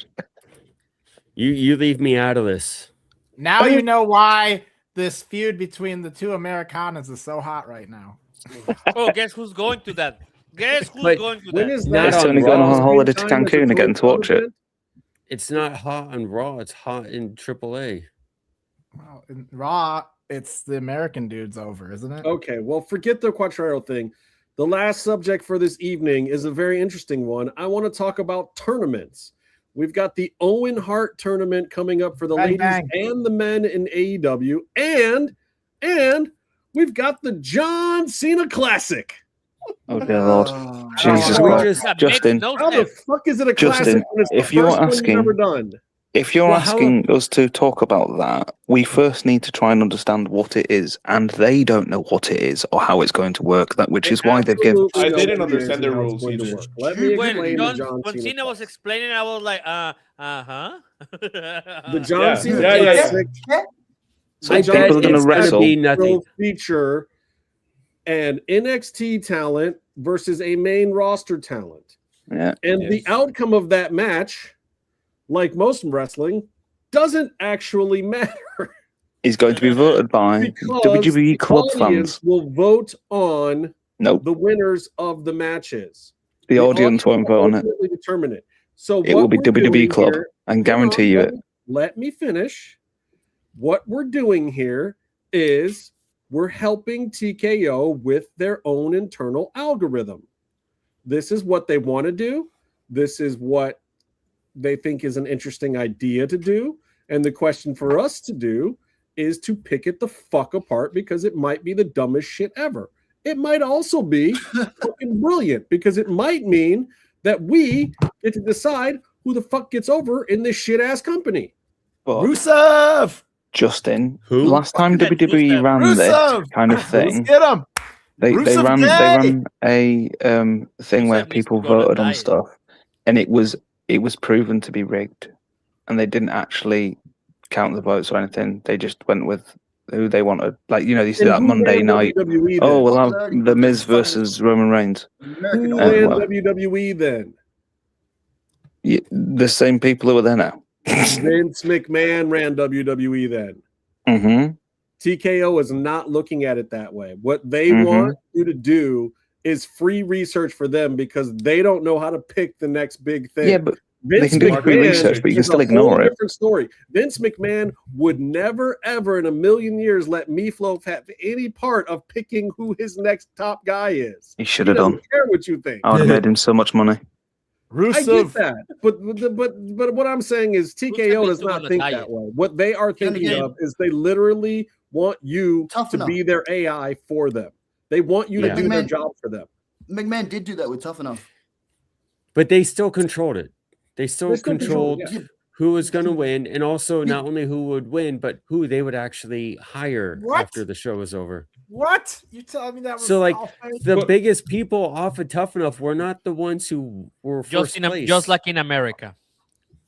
Yeah, but here's another thing. The vote could absolutely still be rigged. They could kayfabe the whole thing.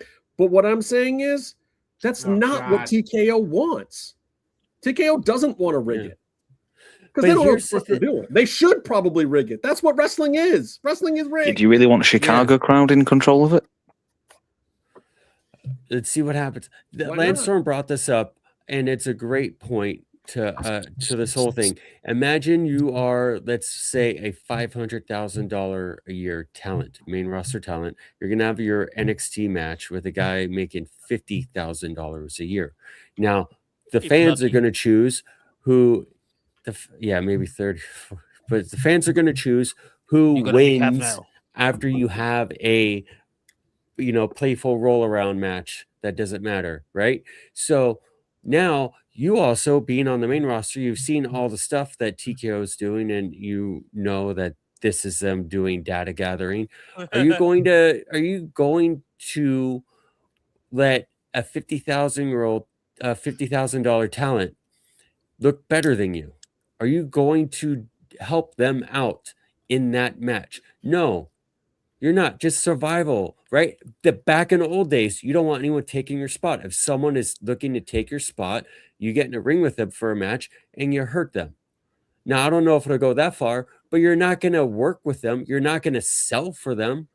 But what Cena is saying is you guys did it at my last match. Bailey came out here and did it. Cody came out here and did it. What I want to see is some top guys do that. And if your fans are more behind you, then maybe you are the guy that moves on. And look, the other side of this is what could happen is some casuals favorites can get out there, and the 14-year-old girls on the speed dial, the same ones that let Kelly Clarkson win American Idol, might come out there and just vote for pretty boy Roman Reigns, who's trying to put over his cousin or some other guy, and that guy never gets over. And in fact, gets buried because of some dumb phone voting computer. What about William Hung? What about William Hung? Yeah, I get it. Okay. Matt Cardona could do the funniest thing here. But that's what I'm saying. Anything could happen. We are talking about the American Idol thing here. And every now and then you get a Fantasia or Kelly Clarkson or something. Or sometimes you just get a Kelly Pickler that's really popular along the way, but really is talentless and doesn't ever really get over because they're talented.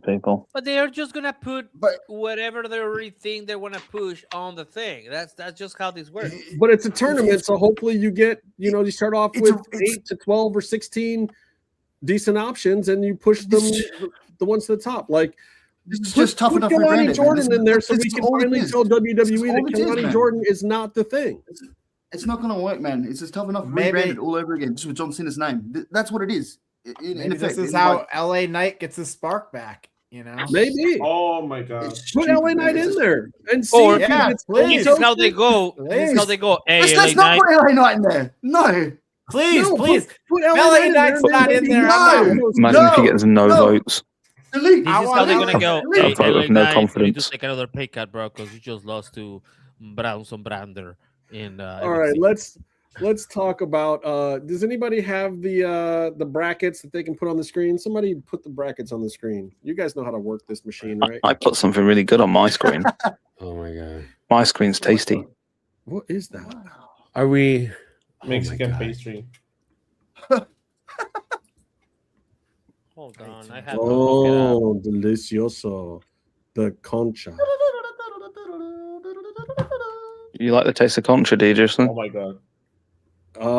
Actually, I have been known. I'm just saying, ladies, look out. When you guys can't put the brackets up for me? Y'all ain't got no brackets. Chill out. Tony's on it. Tony's on it. Tony's on it. One of the girls in the women's brackets out for a month, isn't she, Byron? Yeah, I was going to bring that up when we got to the women's. Soraya is out for a month with a neck injury. So when is the Owen actually happening? At Forbidden Door. Wednesday. This Wednesday? I was joking. I don't know. Do I look like I watch AEW? Come on. They're doing the matches on the matches are happening at the pay-per-view. That's what I think is Look at Bear. Look at Bear just tilting his head so he gets the logo on. They've got it in separate weeks, man. I'm good at this. Okay, Is Tony Khan giving you prompts, Bear? June 28th. So there's a chance that she will be back from injury. The finals will be crowned at Forbidden Door on June 28th. When are the first matches? A week before? At Double or Nothing. So it's gonna be Double or Nothing. Double or Nothing. 2 men's matches. Oh, you were doing the tournament final Sunday. I just June said 28th. it. I just said it. Oh, First of all, right I think is there too many E's in Saray? I thought it was only 2. No, it's Sari. Anyway, now, she's out for a month. She will not be in this. Persephone. She's the best one, but she will not be in this because of her neck injury. I do want to give a shout out and pop of the week for Hazuki being in it, although she's going to job to Persephone, who is also supposedly injured right now, which that sucks. Hazuki should win the whole thing too.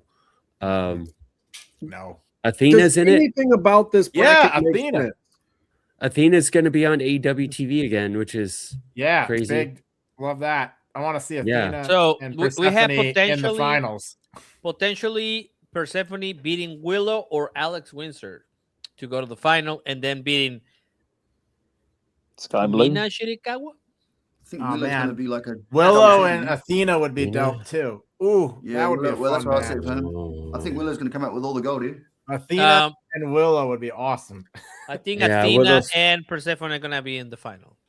I think you end up getting Sky Blue and Persephone in the final. That'd be fun. Why?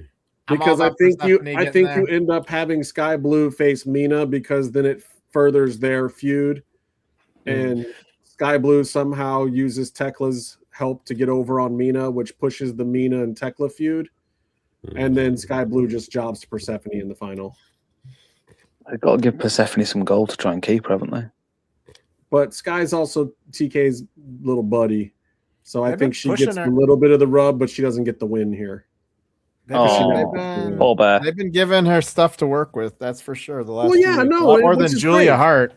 I think that's the level Sky should be at. Like, if TK likes her, and she's been a solid hand, she hasn't done anything crappy. Like, she's good. People like her. Okay, hold on. So we're gonna get Willow and Alex Windsor at Double or Nothing. Mm-hmm. Yes. Okay. Yeah. Okay. Yes.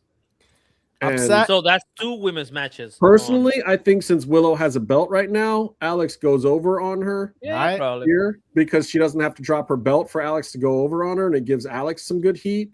And then Alex can challenge Willow later for the TBS. Has any woman held both the belts at the same time? Has that been done yet? No. But that's the threat, and that's the threat she's been making. But she needs to worry about keeping her own belt. Yeah, good. Loses sight of it, she's gonna lose it. Right, and I don't think belt. I think that Willow versus Persephone, I think, is a weird semifinal match, but it can work. No, I think you're right. It's gonna probably be Persephone Alex. I think it just makes sense, because you got to look at the way Tony Khan does these things too. He tries to build these other feuds because he doesn't really write a lot of stories, but this is how he does that. This is how we've got a lot of the good stuff that we're getting right now was out of that crazy C2 or whatever last year. Half the feuds we have right now got built out of that shit. That's just the way Tony Khan likes to tell his stories. So when I look at this bracket, I'm immediately thinking, okay, what stories are we going to get in the semifinals? That's the way that I have to look at that. So to me, I think it comes down to Persephone versus Sky Blue, and Persephone goes over. We'll see. But who's beating Athena? Mina. Oh, I think Mina beats Athena in that match. interesting. Okay. I mean, though, I would you'd give her a lot of credit. I mean, because Athena is a really big deal, but also Athena is a big deal, and this is a harsh thing to say, but in AEW world, she's a big deal in the minor leagues in Ring of Honor. I don't even think it's that. I think that Athena has her spot, and they need to build up Mina more. Mina is it would give Mina a big win. Athena's a star that's not going to be a bigger star until they can really give her something bigger. Her getting all the way to the finals of this thing, even winning it, doesn't make Athena any bigger of a star. It doesn't change her fortune at all, I think. But Mina getting to that next round and then continuing her feud with Tekla and the top bad guys is part of what AEW really needs. They need to make Mina Shirakawa a star, especially with Toni Storm gone. She is the sex appeal star that they need right now in that division that can pull off some of what Toni Storm was doing. Some. So I just don't see how you could make it not be her. Good Lord, Byron, why are we so small in the vertical version? We're like so that way, 7 of us. Because we have so many fucking people. Tony's currently 2 millimeters tall. We need room up top for the banner that we have sometimes. It's like a totem pole. See? Okay, sorry, Tony. Sorry, Tony. And use code MMM20 for 20% off. That's important. 2 inches and 2 millimeters because of the heels.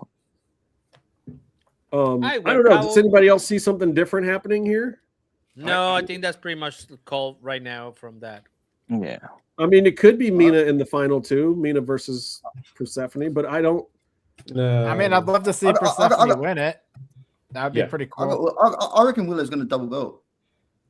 Is Persephone Mexican? Born in El Paso. So I'm just wondering if Tony will allow that. No, you need to worry if Martha Hart will allow it.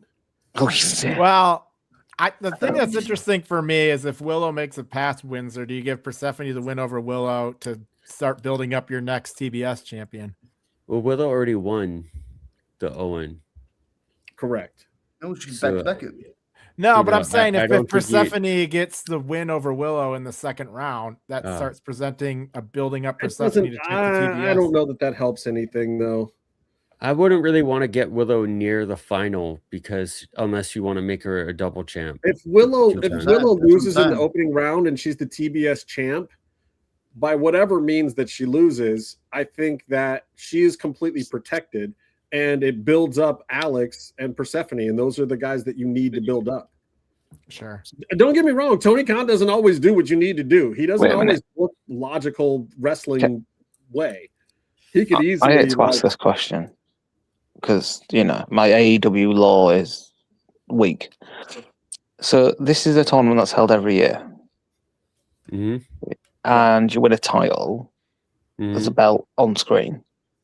Yeah, and that would make you a double champ, apparently. No, it signifies you get you get a shot at the world title. It's like the King of the Ring. Number one contender. Okay. It's just because there was a belt. I can just see a belt there. I was thinking, and you were talking about having double champion thing. I was thinking, how can you give someone a belt for something that this happens once a year? It means you've got to lose it the next year. Again, the other thing I said though is that it's not the continental thing. You could have. It's like winning Money in the Bank, bro. Right. Okay. The other thing I said though is you could do a repeat of the Britt Baker Adam Cole Owen year, and you could have Alex Windsor win on one side and Will Ospreay on the other, and have them stand up there together and hold hands and hold their belts up. Tony likes some shit like that. Only if United Kingdom are there to celebrate, and then they turn on them. But beat the crap out of them. But you want them to beat Alex Windsor as well? Yeah, all of it.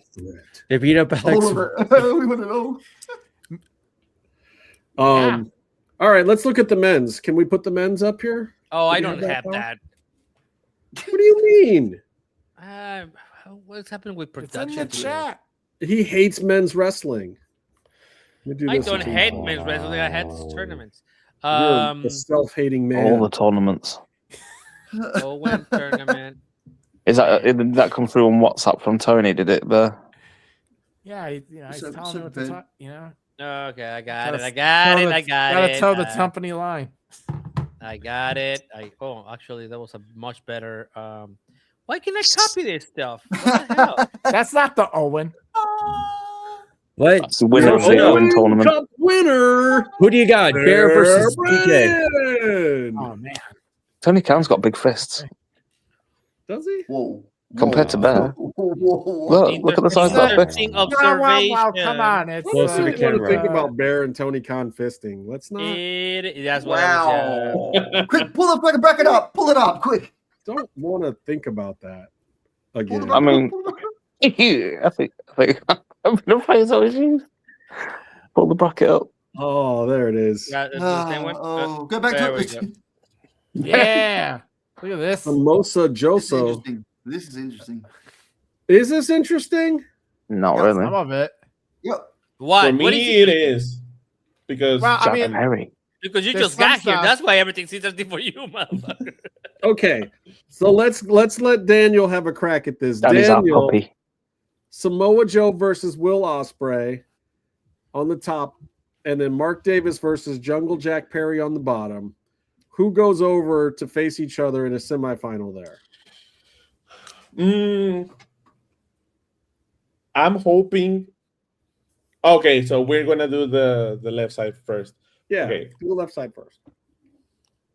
I think that if they want to keep the feud between Samoa Joe and Will Ospreay, Samoa Joe needs to win for me.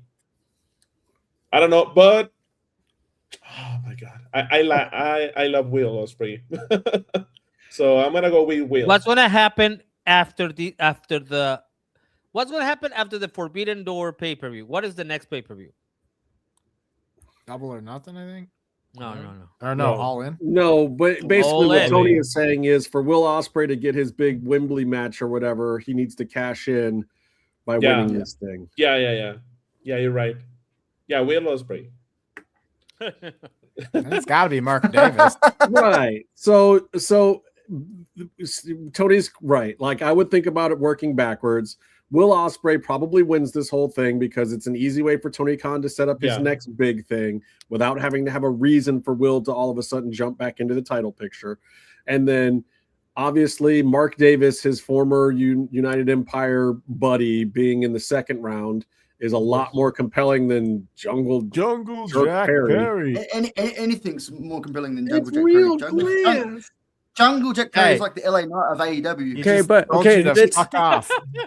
Let's give Jungle Jack Perry the benefit of the doubt and say, okay, he's working a character and he's doing something and we could say he's entertaining or whatever, right? But what is he doing? Is he a good guy or a bad guy? I thought he was a likable good guy wwho walks around who's mute and smiles. He's never been likable. No. But that's what he's supposed to be. And people sing his theme song. Now he has an. I'm sorry for him. That's what I sing the song. He's cutting brooding, attempting to cut brooding promos backstage, and his catchphrase is a curse word. You know, what is he doing? What is his actual character? Who is this guy? There's so many avoiding his dinosaur anymore. There's so many characters in AEW that are like that, and that is a huge criticism that I have about AEW is that there are a few people. There are a few people that are in very high positions within this company that have no character, and some of it is working out with a couple of them. Stat has been actually way more interesting with that pairing with Sheeta, but. Yeah, there's some people I don't know what their character is, and they've been on TV for like 3 years, 4 years, and that's a problem. I think it's a big problem with wrestling in general. We've gone to everyone understands wrestling's fake now, but then on top of that, we've now gone to this higher level of realism where people don't have characters anymore. People aren't plumbers and earthquakes and that kind of crap anymore like they used to be. They're not undertakers anymore. They were he should be a trust fund baby. God, it's so easy to write it. He should be a trust fund baby. He should be a he should be what everybody said the Miz was when he came in, man. He was this Hollywood kid that came in, got all the stuff handed to him. He should be the guy that was with Anna Jay. He should be the guy that was with Anna Jay when she was doing her thing on her He should live. still be the guy that's with Anna Jay. He should still be that guy. He should be that guy that everybody hates because he had life handed to him on a silver spoon because he was the son of a Hollywood kid. He has do you know why they're not doing that, Bear? Because he doesn't want to do it, probably. Because he sells too many T-shirts like Cody Rhodes. He whined about it. He didn't want to do it. It wasn't the character he wanted to portray. Yeah, I understand, but that's the compelling trait. Honestly, I agree with you, and that's why I like. But that's why I like know who he should team with. I would love to see him team with Sammy Guevara as the two pillars that haven't really done anything, but they have super hot girlfriends. They're just looking. Jungle Boy. They're just like assholes. Like, and they should have a shirt that says "My girlfriend." Didn't they try that with Luchasaurus? Yes. The two of them would be awesome together. Their tag team is going to be called "My Girlfriend Is Hot." My girlfriend is hot. This is specifically why when we had Mike Bailey. This is why we had Mike Bailey and Speedball on, and I asked him this question because I, honest to God, want every single performer in AEW to answer this question. What is your character? Give me the elevator pitch of what your gimmick is. What is your character? Describe it to me. Like, I'm here to tell you, Becky Lynch, as much as you guys might hate her, can tell me what her fucking character is. You know? I'm an American cowboy that speaks Spanish. And I don't know that we'd agree with it being good or whatever, but at least it's a character. Like, I agree with you, Bear. I think more than half of these people at AEW can't tell you. And if they can tell you, it's because they came up with it themselves. They believe it. They bring it in with them on their own. Like, if you go and ask Shane Taylor what his character is, you're going to get an answer. But it ain't something that anybody created for him. And that's where they need like a ring of honor for some of these people to go down there and figure out their character before you. But you have to write it for them. I know, but I'm saying they need to figure out what some of these people are before they get them up there. Otherwise, it's really tough to be behind who they are. And there's several of them in there that are like that. And it drives me insane because it's one of the things I don't get about AEW. What's John Moxley's character? Moxley actually has quite a bit of character right now. The whole Death Fighters thing with Moxley created it. What I'm saying is Tony Khan is the lead booker, the lead writer. He is the head creative of AEW, and he has created two characters, Hologram and El Clone. Oh, God. Those are the only two characters the top creative guy in AEW has ever created. Because he hires characters and then his job is to get them over. But that's the thing about people that like you to tell can't stories. Get them Sometimes over they without helping them expand the actual fucking character. Yeah, that's sometimes why he hires a guy like will... Speedball, and then Speedball's gonna get over when everyone sees him kick Kevin Knight in the face and be like, "Oh, this guy knows karate and he's a dickhead about it." That's his character, and it's gonna no. I think. Okay, hold on. On that, I noticed something tonight. I think it's gonna be the way around. I think Kevin is gonna become a dick about his championship.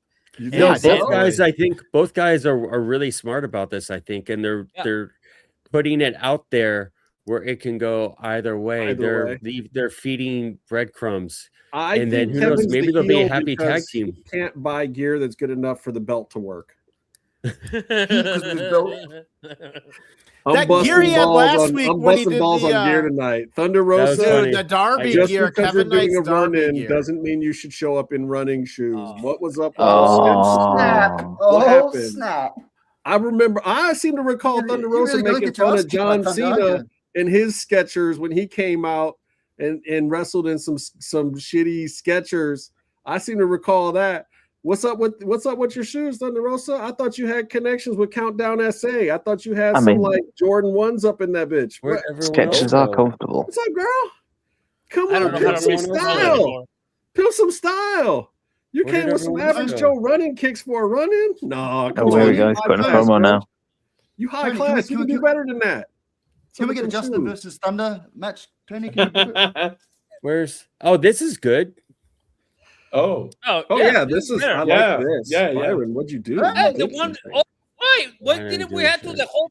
Whatever. Jesus Christ! Byron finally turned up to his job. Anyway, Daniel, continue with your picks. Well, as I said, Mark Davis, and then Will Ospreay. Right. Marvin Davis. Sorry, I want Marvin Davis now. Marvin Davis. I need a Marvin Davis. I'm just Marvin Davis. Marvin Davis Jr. I need Mark Davis to become Marvin Davis and start singing songs. Hey, this is your cousin Marvin. Yeah. You remember that? Heard it through the grapevine. Come on, how would you sing that with your Australian accent? That would be able to be very similar. I'm sorry? Heard it through a grapevine. How does it sound like when you do it? That would be Mark Davis right there. I spent Marvin years. Davis. I spent years telling people about this Australian accent. No one believed me. G'day, mate. No one ever Okay, will. so All right, so now, what about the right side of the bracket here? No. Obviously, Claudio Castagnoli is going to take the whole thing, right? I like He's in good Brody. hands. Brody. You gotta ride the Brody train still. Brody versus Bandito. Oh no. Yeah. No, two dangerous men. Swerve and Brody would be good to see there. I would like to Yeah. see Brody versus Bandito, but I think you get Claudio versus Bandito here. You could get the Brodito face-off. but they burned Swerve already Brody. the Swerve Bandito match. Now It's on the pay-per-view, though.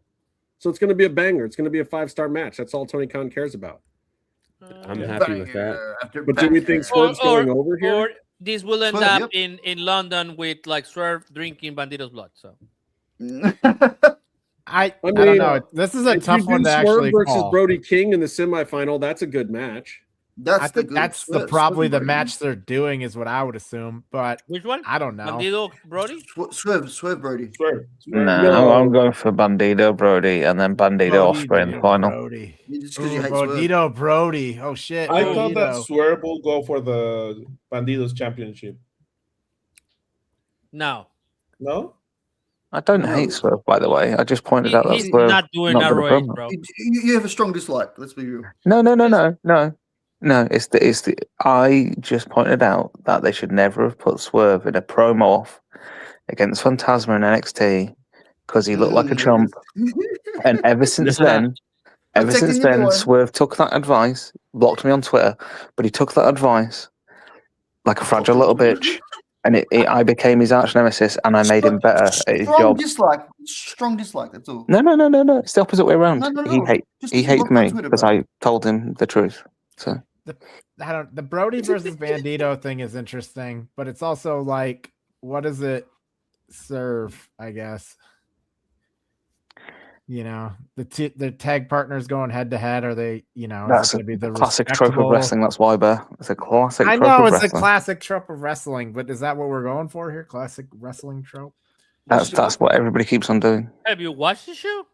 I mean, I would love to see Swerve versus Brody, man. I don't know. I think. Yeah, hell yeah. Do you watch the product, Bear? I'm kidding. I want to see Swerve versus Brody, but I also think that like they. Well, you know, it's a message, don't you? That one's tough. The Bandito Send Swerve the one text. is tough because obviously they see something in both of those guys. You know what I mean? That's like more I obvious guess with Swerve, though. Isn't Okay, so what's going to happen is that Bandito's going to win over Swerve because he needs that. And then they're going to have Brody versus Bandito. And at the end, it will be probably Ospreay, Bandito. Or does Swerve do something to Bandito so then he has to face Brody next week? What's going to be the best? Does he hurt Bandito in the match and then now he has to face Brody in the next week after he's done something to Bandito? You know, because Bandito's sitting there saying in the last couple promos ago, like, you can come after me, but don't come after my friend, you know? And so if he does something to his friend and then next round he has to fight Brody, I mean, that's an interesting story there. Good take. Oh, But Nora, what's going to give you the best 5-star match? Will Ospreay versus Bandito in it. Answer Nora's question. I don't know. Ospreay versus Strickland Swerve. would be not too bad. Ospreay Strickland. Honestly, Ospreay versus Brody wouldn't even be that bad. If you really wanted to put Brody over, Swerve would have hurt Bandito round 1. Swerve would get the win. Brody would avenge Bandito round 2, and then we have Brody versus Will Ospreay as 2 likable guys that you'd like to see go over. Okay, I gotta say, this tournament is a lot more interesting. Yes, it is. I know you guys. I mean, everybody. You guys. Just go this shit, man. I mean, there's stuff. There's levels to some of this shit. You know. Yeah, hell yeah. Unfortunately, with the women's, we already kind of know what.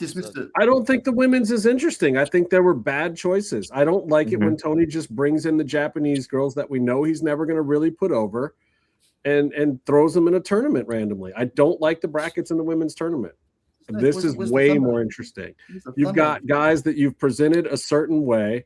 The least interesting thing in this whole thing is Mark Davis and Jungle Jack Perry to me. But also, if we get a Mark Davis and Will Ospreay match out of it, I'm here for it. That's great. They're also doing something with that Mark Davis and Jungle Jack Perry thing. There's a story that's being told there. I'm not the biggest fan of Jungle Jack Perry, as I know, but I like Mark Davis, and I like Mark Davis getting screen time. No, I'm not saying it's bad. I'm just saying out of all of this, it's the least interesting. Wish I knew who Mark You're only dismissing it because it's up against Jungle Jack Perry. That's the only reason you're dismissing it. Because I mean, Mark Davis has a lot of potential there. He's very innovative with his movesets. No, I think Mark Davis has a lot of potential, but I don't see their styles matching up. There's nothing about a Mark Davis. It's a squash match, mate. We can just hope for a squash match there. It won't be a squash match. They won't squash. I know it won't be, but that's what we can hope for. That's what I'm saying. Yeah. And we'll see. Like it could, and also the way that Tony Khan likes to book certain things, like the whole Mark Davis versus Will Ospreay, might just be something he wants them to talk about, and he might put Jungle Jack Perry over there. Tony Khan does shit like that every now and then. Well, it's the only reason I can see that it's tough right now because Davis just took that victory over Jack. Davis just took his title. So you're going to give Davis 2 victories over Jack back to back? Right. Because now you're kind of burying Jack. And that's the part that scares me about that match because I want to see Davis win, but he just got a big win over Jack. So I think Tony's pretty high on Jack Perry as well. That's the thing. Yeah, but maybe you need to bury Jack Perry for him to come out of the ground better. Oh, now I know who Mark Davis is. Try that already. He's the other Aussie Open. Aussie. Yeah. He's wearing He's wearing just like Bear. He has a completely different look now. He's Dunkzilla, but he has. I really like. But also speaking he's always been Dunkzilla. I don't mean Dunkzilla's the new thing. I mean his look, where he's a big sweaty dude in his underwear instead of wearing shorts. But also like. But that's what Cage and that's what Joe something. That guy? The guy who tore his bicep. The guy that came in and tore his bicep. Jake something. They're all the Don Callis beefcakes are wearing the same gear. Beefcakes? Is that really the word we're going? Are you going to tell Mark Davis he's not a beefcake? Yeah, definitely. Say that to his face. Follow your dreams. That'd be can we answer Nor's question now? Nor is asking, can the patriarch, the great Christian Cage, be considered AEW made? That was the typo. Typo. Yeah, I would say TNA. Tony Khan made. I mean, there's a lot of what he. It's not a Tony Khan make. It's a Christian make, but it's the TNA. It's TNA. Yeah. I mean, it's TNA like it is like Ben Stiller's character from Heavyweights when he goes to Dodgeball. This guy's such a TK mark. Yeah, without TNA. Put the picture up. I mean, I think the patriarch. I think some of the patriarch stuff and the assassinating the character of people's dead fathers was created in AEW, but it's all just Christian's creation anyway. Tony Khan didn't. No, I'm not saying TK created it. It's Yeah. So can we clip that? Yeah. Wow. Just clip that. Just put that out. Arturo, clip that. No. By the way, I'm gonna send a big shout out to our homie Arturo for the theme song and all the excellent work that he did for us, and best of luck to him and all of his future endeavors. Thank you for everything that you've done for us, Arturo. Homie, the man. Thanks, bros. Thanks, bruv. All right, guys, it's time. Byron, change the banner. You know what it's time for? Pops and drops. Oh wow, that's a cool intro. Plops and flops. Wait, I can't be in the middle. That feels weird. Okay. Let's go. Which one? Do we want to go drops first this week, or do we want to end on a good note, or do we want to end on some negativity? I love ending on negativity. All right, so let's go pops first. I'm gonna do my. I was joking. Don't do that. Just because I love we're it. Gonna end on Meatloaf. You said it. Now we're doing it. Okay. So my pop of the week is the most over person at the WWE pay-per-view with the biggest crowd chants, the person who got the biggest pops, not a wrestler on the card. My pop of the week goes to Obafemi for getting the biggest crowd pop during the John Cena segment of anybody at the pay-per-view. He's not even there. Over. Put a belt on him. Dude, that was the CM Punk pop. That is the you're out of sight, out of mind, gone. Got nothing to do with this shit, and we will still chant your name pop. That is mega fucking over. Obafemi is crowned. That is bona fide. That is the moment where everybody in the back was like, oh shit, we have a monster on. TK was like, God, we're gonna have to pay this guy money. Yeah. Like, I don't believe in Hoganism, but if you're gonna do it, let's give it a shot with Obafemi. Like, we need to make a documentary on him now for Coma. Feed him Roman, man. Feed him something. Just feed him Roman. Feed him Braun Breaker. Feed him everyone. Did you hear that pop? Did you hear that pop? It was everyone insane. does the walk. They try to do the meter thing when Roman. Yeah, his walks now on NFL, isn't it? It wasn't even half of what Obafemi got. It's crazy. What'd you say, Meef? The NFL guys are doing it for the touchdowns. I mean, I think I saw. You know what the two biggest things that are over in wrestling right now are? Cody Rhodes. Anytime his name is mentioned, and the facts that the Knicks have won 7 straight since Danhausen lifted the curse off of them. That has gotten more major media coverage than anything in WWE since The Rock was like first doing Scorpion King. It's crazy. I mean, Danhausen's getting talked about in fucking, late show monologues right now. He's getting talked about on every sports broadcast. He's getting talked about during the NBA finals. It's insane. And also, he lifted the curse and they won 7 straight. The Knicks are not that good. What is happening? After getting signed by WWE? Danhausen lift the Timberwolves curse. Well, Danhausen is a pop. Danhausen is an entire pop culture character more than he's a wrestling character. Correct. Which is why he has such crossover appeal. It's a phenomenon. Now, casuals who don't even watch wrestling know who Danhausen is. More people know who Danhausen is right now than Obafemi. Okay? It's crazy. Danhausen, I think Tony was saying this. Danhausen was on Conan O'Brien's Conan Needs a Friend podcast. Yes. Yep. And that was huge. And then after he got signed by WWE and got a job, because AEW doesn't count. They got 5 million more views on that. Conan brought him back. Of course. And Conan name dropped him. Like, he was super proud of him. That. I think he brought him back. I know he mentioned it. Oh, he did mention talked about he mentioned how proud because he actually liked him. Yeah. We have a Danhausen, and Danhausen's done stuff with Joe Bob in The Last Drive-In. Danhausen is a pop culture reference character. So let's explain it to Sean. Sean, you can't call in, but what you can do is you can drop a comment right here. We don't have any phone lines set up. I'll give you Justin's phone number right now. The system isn't really set up for that. We used to do call-ins in the early days of the show, but if you have a question or something you'd like don't send him a DM. As much as these guys like to chatter over me, just send it here in the comments. Yes, don't send me a DM. No, people can still send me DMs, by the way. But if you come at me with some bullshit, Don't come at him with bullshit. I always come out with bullshit. All I ever talk is bullshit. Don't come at me trying to bury somebody and get info from me to do it. That's some nonsense. Bro, that is just some straight up nonsense. $5 Not the Mets cursed. I will not allow that. But Sean, if you have a question, drop it in the chat there, and we'll be glad to address it for you. Who's popping next? I wrote that response in the chat too, because these guys talked over you the whole time. That's fine. Byron, give me a pop.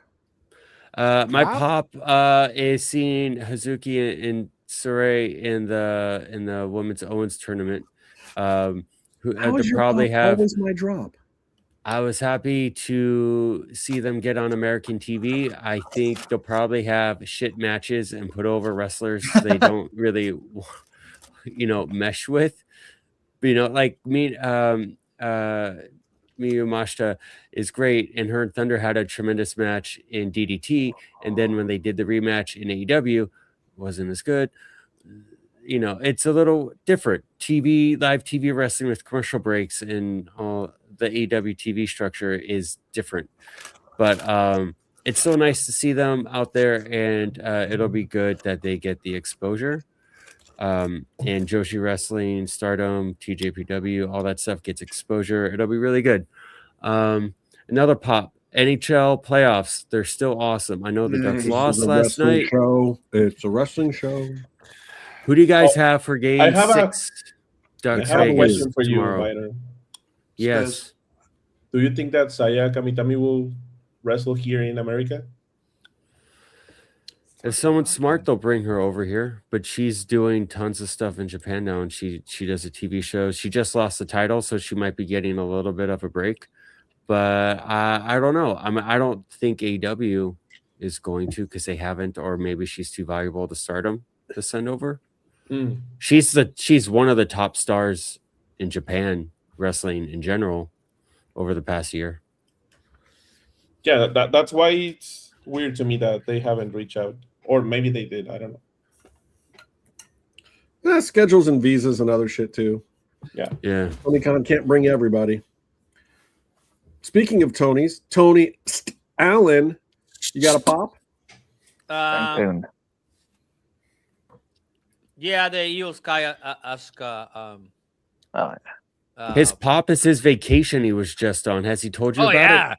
Oh hell yeah! Oh my god! You on holiday. How'd it go? You need to get your own butler when you go on a vacation. Wow. That's all I gotta say. And if you have to, see, he got wider. He went on vacation. That's his Spanish side showing up. Yeah. That's his Galician. Yeah. Anyways, Andalusian. Thank you. Asuka Sky. I mean, I think I talked to or your friend Thunder Rosa about that match for like 45 minutes straight. So I think I marked out a little bit on that. But did she like that match? She didn't watch it. I was explaining to her. Oh, okay. You were explaining it to her. Yeah, I think she was working. So she does work at AEW. Sometimes she runs in running shoes to the. Oh, but she also works at Pro Wrestling Nation Radio for Busted Open and Off the Ropes. So sometimes she has to watch the other guys to be able to comment on them. No, what I'm saying is that at that time she was working. So, did anybody catch her interview with Tony Khan? Yeah, I don't know, kind of mic you up. Yeah, I did. Was it good? I haven't seen all of it yet. I have to go back and watch it. There was I probably have to watch it again, but yeah, it was good. I mean, he did mention some. Did she hit him with all the hard questions? It was very brief, I think. Yeah, I think it was just a pop in for him to promote something, right? Oh, they were talking about Ted Turner a lot. Gotcha. Seats, David Seats. So, please, David Seats, sponsor me. Don't get Justin started on seeds. No. We need Biggs because they do the sunflower seeds. The Old Bay sunflower seeds, which are I don't know, those jalapeno salsa ones he got are pretty fire. Old Bay takes the cake on all of them. Casey approved. Anyway, yeah. Asuka, Io Sky is my pop. I'm trying to think of another one. That was a great match. That's a good pop. One. Let's getting tickets. Oh, Getting tickets for the Grande Americanos versus Venti. Oh, this again. That's good. Yeah, that's exciting. When is that match? Oh, you're going to that. You're going to that show. That's crazy. I never heard that. Is that 2 weeks from now? Is that next It's week? on the Is it 30th. against the Tony Khan event? Yeah, it's on the 30th. 30th. Okay. Yeah. So they didn't count Danielle and I program are Tony going. Khan with it. We cannot afford it, but we're going. All right, Daniel, what do you got for me? What's your pop of the week?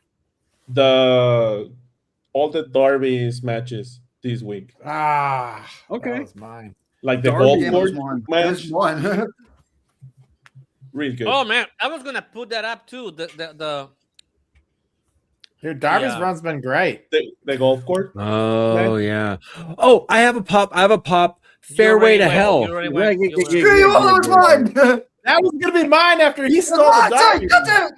Actually, I got another one. I got one after. Okay, I think that it was great. Spot, Byron. This is why I watched wrestling. It was really, really, really cool. All right, Darby Allin. Go ahead, Bear. What do you got? You got a backup? Yeah, you can take Darby too. No, Darby's run's been awesome. I mean, like that What was did TK tell you to say? The pop. I mean, just the whole run has been great. The match tonight was awesome. It raised like the whole show level for me. I was like, there was some stuff I liked about it, but it wasn't anything that blew me away. But that last match was killer. I mean, Takeshka's always a monster. That bridging German off the top, dude. Just the forearm hits. And I mean, Darby's ability to sell was fantastic in this match as well. Well, like I said in the DM, I love the fact that what they're doing with Darby right now is kind of resetting the hierarchy of the belts a little bit. It's like, hey guys, this is your world champion. He's beating all of the other champions one by one, slowly but surely. We're putting the AEW title and we're saying like, hey, this is the main fucking belt. I know there's a lot of cool, shiny stuff here at AEW, but this kid has the belt. He is the champion. I love that they're doing that. To be fair, Bear, if you fall from the third rope to the floor and then like hit your head against metal, it's kind of easy to sell. You know, it's just like you just. No, I'm talking about like the forearms. He was taking those Takeshka forearms. Like, dude, it was great. My other pop, I guess, is Andrade and MJ just have amazing on-screen chemistry. I want them to share the screen at all times together. They just I think the way that he knows Coma is from the kiss. The kiss always gives how'd you know? Yeah. And then the last one, I guess, would be thank you, Will Ospreay, for getting me to care about the Death Riders. That story's been actually kind of interesting. And kind of for me to care about the New Japan, because I've never really been like, they're kind of dragging me into New Japan. I've never been over there, but all of a sudden, like the United Empire. However, has get been these really people some interesting. lavaliers. I don't know. Something. Some necklace mics would be great because it's been really hard to. I used to make those for Ultimate Fighter and for Larry the Cable Guy. And you got to make them. And also, like Will, it's not like me and Will's Ospreay's accents are like any kind of like different, but it doesn't help. It's like sometimes I will go like, huh? I don't know. It's still the Death Rider still ain't doing it for me, Bear, but we'll see. Coma. Pop it for me. What you got? No, Pop it like it's I'm gonna have to jump on a few of them here. First of all, the pop was originally going to be for the Fairway to Hell. Thank you for the refreshing take on wrestling. You screwed me. Thanks a lot. So what was the? I didn't see the Fairway to Hell. Was it good? It was cool as shit. It was dope. It was great. It was a great take on wrestling in a different environment, man. Like you've got a whole green sort of set up there, and they're doing Canadian destroyers into a sand trap. Like it was different. Well, Tony Khan said when they were just going to scout it and set it up that he was like, "We're doing this every year." Before they'd even done it, he announced that they were going to do it every year because he just thought visually the whole thing was going to be an awesome spectacle. Because was that just part of the regular television for like AEW? It wasn't any special pay-per-view or anything, was it? It was just they took Collision, made it 1 hour for maybe it might have been programming that did that, but it's a special Collision, just like there'll be a special Dynamite that has a special name, like a Grand Slam or something. So they want to make it a special collision that's every year. The layout of it was super cool. Was it? Yeah. It was like on one of the golf course holes, and they had their entrance. They actually walked down. You know what's a crazy? hallway with LEDs on the side. You know what's crazy about the fact that they went to like on a golf course? That in my vacation, Oh, no, here we go. Here we go. This again. I play golf. Yeah, we saw vacationers. We got NHL guys. We got people in other countries. Big time Tony. He won't stop interrupting a wrestling show to talk about something else. Comatose, please continue. Yeah, I'm gonna also touch on the. I agree with you, Bear, with the Death Riders and Will Ospreay as well. I'm actually sort of enjoying that angle a lot because I guess that's a wrestling promotion that's actually got something going for it at the moment. Besides the goodbyes to Oscar and WWE and maybe Obafemi, but other shout outs just because no one's touched on it. JCW because I love to touch on it. Thank you. That's enough. We'll... Flaming Fist. The Flaming Fist. Oh. The indie spot, the guy did the Flaming Fist? Yeah, that was JCW. How cool. Yeah, JCW. How cool was that? Awesome. They got Sick some to see, cool. man. It's amazing. You know what? That's my pop of the week. The Flaming Fist. The Flaming Punch. Byron's got everybody's pop of the week. Can I go before Byron next week? Thanks, mate. Meatloaf, give me a pop. Leeds drew with Spurs and completely upset their entire fan base. Let's go, Spurs. That was amazing. I swear, people, this used to be a wrestling show. It really but then wrestling became trash. So it became really difficult for me to get a pop. I mean, what are my picks from Raw? Really, what scavenged body do I have to pick from? I am not a carrion crow here. The bones of WWE, there is nothing left on it, and I can't watch AEW unless I get PPN. Give it a chance. Hey, Daniel's on vacation now. You left him there, Tony. Yeah. Okay, well, Meatloaf, let's go in reverse order. Let's go back the other way for the drops. What do you got for a drop then? Since pops are so Hold on.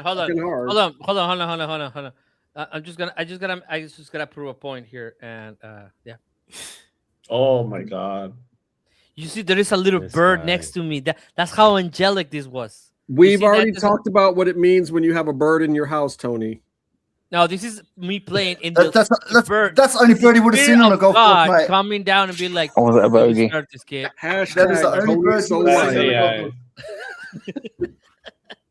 Hashtag Tony so white. Oh, I put this in here for Coma.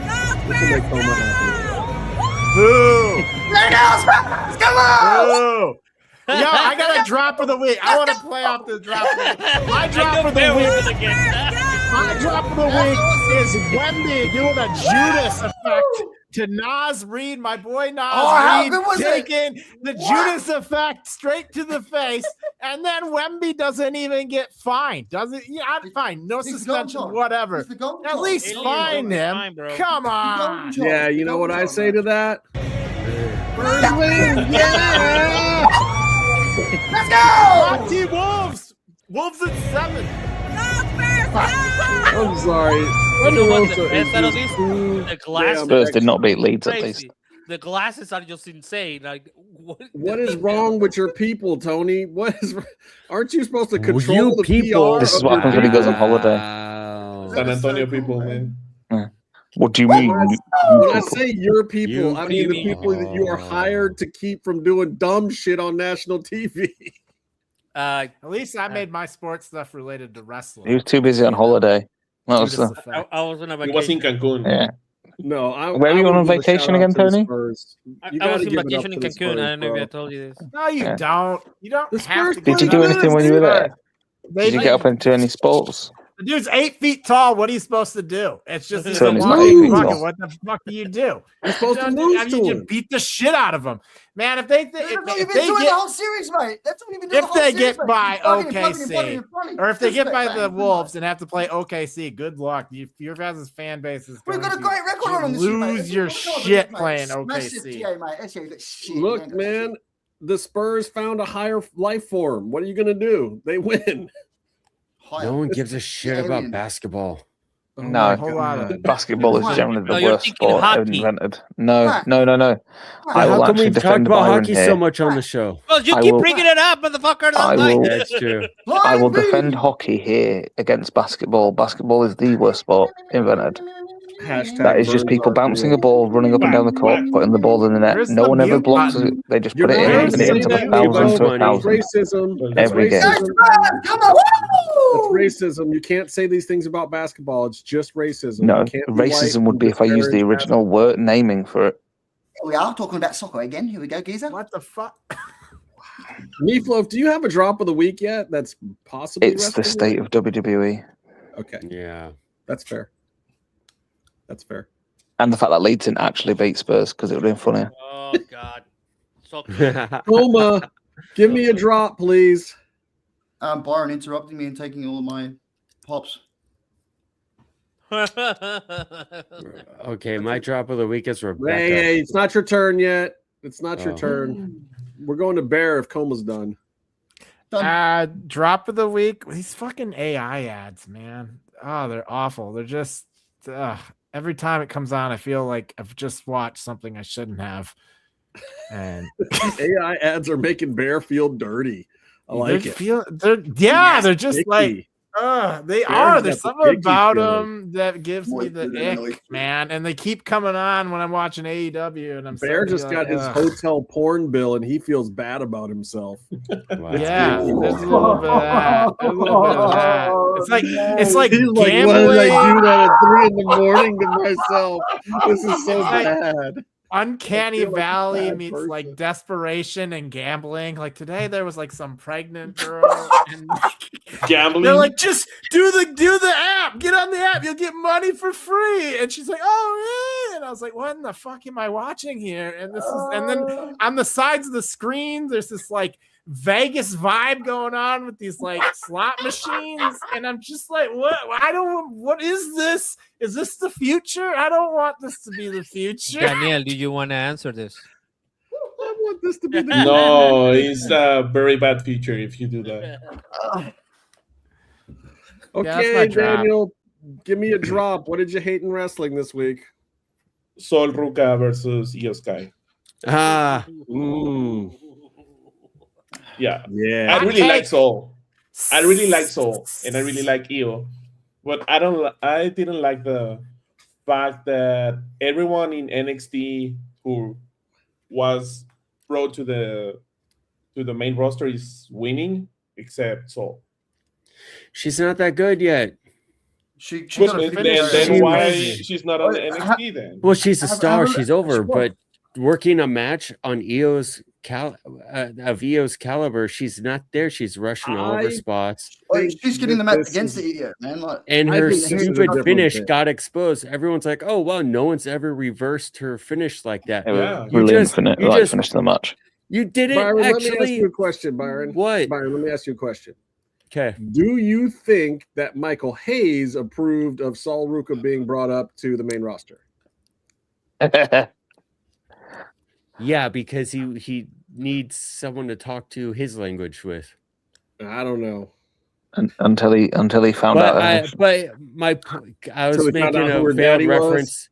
I was making a veiled reference about how he wanted to be able to say the N-word amongst his people who are allowed. No, to but my real point is that I think she's getting the treatment, not because she's black, but because there are some people on the main roster that did think it was too soon for her, and they're putting her through the ringer.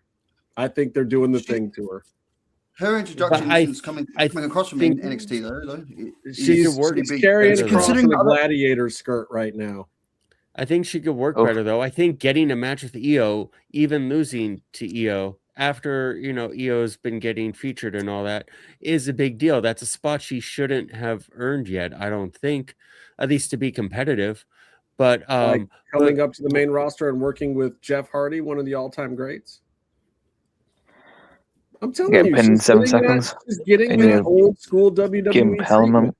I expect her to go for another 2 or 3 months. I just thought it was hilarious how everyone was like, the Sol Ruka dumb move has never been countered before. And the counter is just when she does a stupid fucking jump flip, into it head first for her. Don't jump into it head first. Someone, but see, I was defending it though. I was defending it on Twitter because someone was like, "This move is so dumb. Like you have to do so much for it." And I was like, "Okay." When people complain about that to me, like I say, like I'm not even kidding, bro. That whole match had Michael Hayes written all over it. Yeah, like Michael Hayes is just he's taking his last name literally. He's hazing her. Wow. All these moves break kayfabe, man. They break. I thought Justin was going to make an Isaac Hayes move then, but EO, get out there and lay out this whole match and debunk her whole fucking thing. Let's fix this kid now before she goes any further. Welcome to my main roster, kid. That's really bad. The move, do you know the what? move sucks. Like it doesn't make sense. Like the thing is, you got that the RKO doesn't make sense. It's the same thing. He jumps, Randy Orton jumps up and whatever the other person jumps up and does a front bump. But you have to. But no, but that's a diamond cutter where he grabbed the guy. But DDP would jump back and grab you. Yeah. No, the cutter now is you always have the guy selling it, jumping up and doing a flat front bump. Like they jump into and it's ridiculous, but you make it work, you make it look cool. And that's what I'm not telling her not to do her dumb moves that look stupid. Make them look good. We all pop it. She managed to make a move that was worse than the foot stomp in the corner. I was watching they're hanging on the ropes. Do you know where they're hanging on the ropes? The old DDT matches. Hold on, Daniel, go ahead. You're watching what? I was watching old matches from Soul in NXT, and she looks really cool. But now on the main roster, she looks dumb. Like if she was new. Like if she was new, like if it was the first time that she wrestles, then that might be a problem. Point. Like there's a big issue with her and Kalani Jordan for a long time. I thought Saul cracked the formula better than Kalani, and she started getting more character and personality. She started looking more aggressive in her matches. She started doing her clotheslines better in some of her moves. But at first, Saul was very dancey, very choreographed.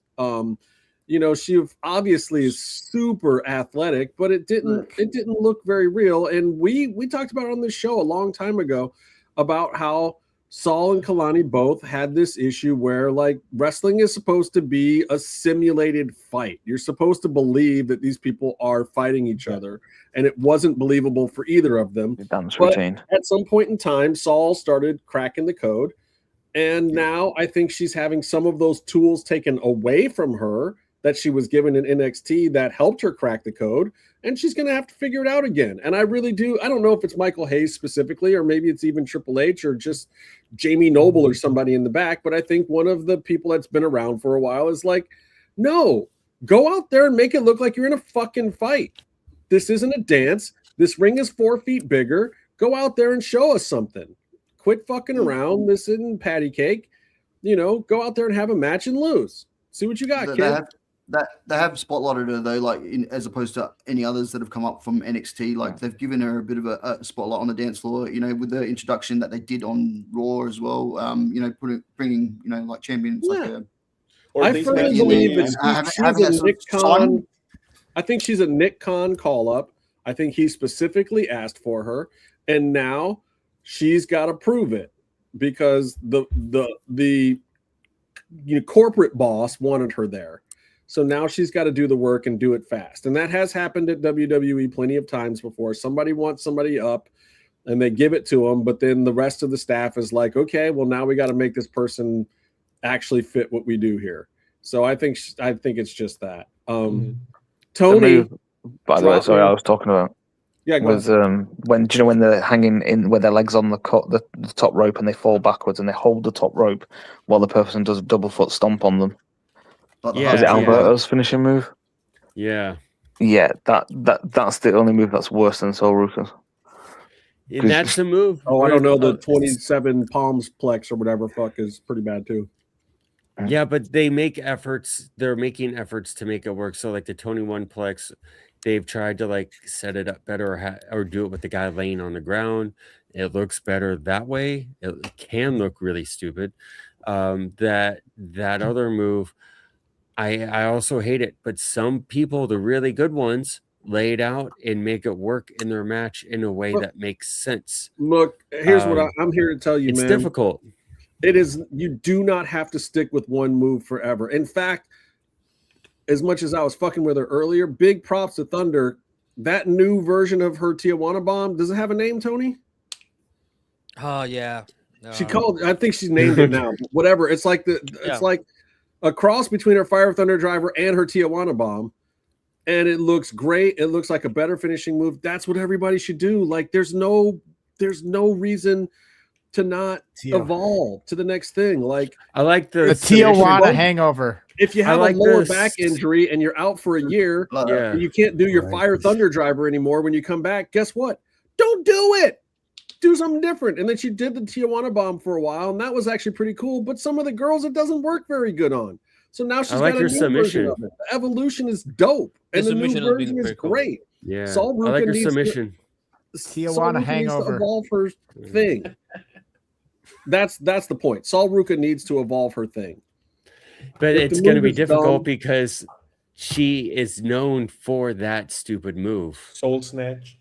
Right. Soul snatch. Okay, but she is a hyper beast of athleticism. She can like hand plant and walk on her fingertips. Like it's the gymnast.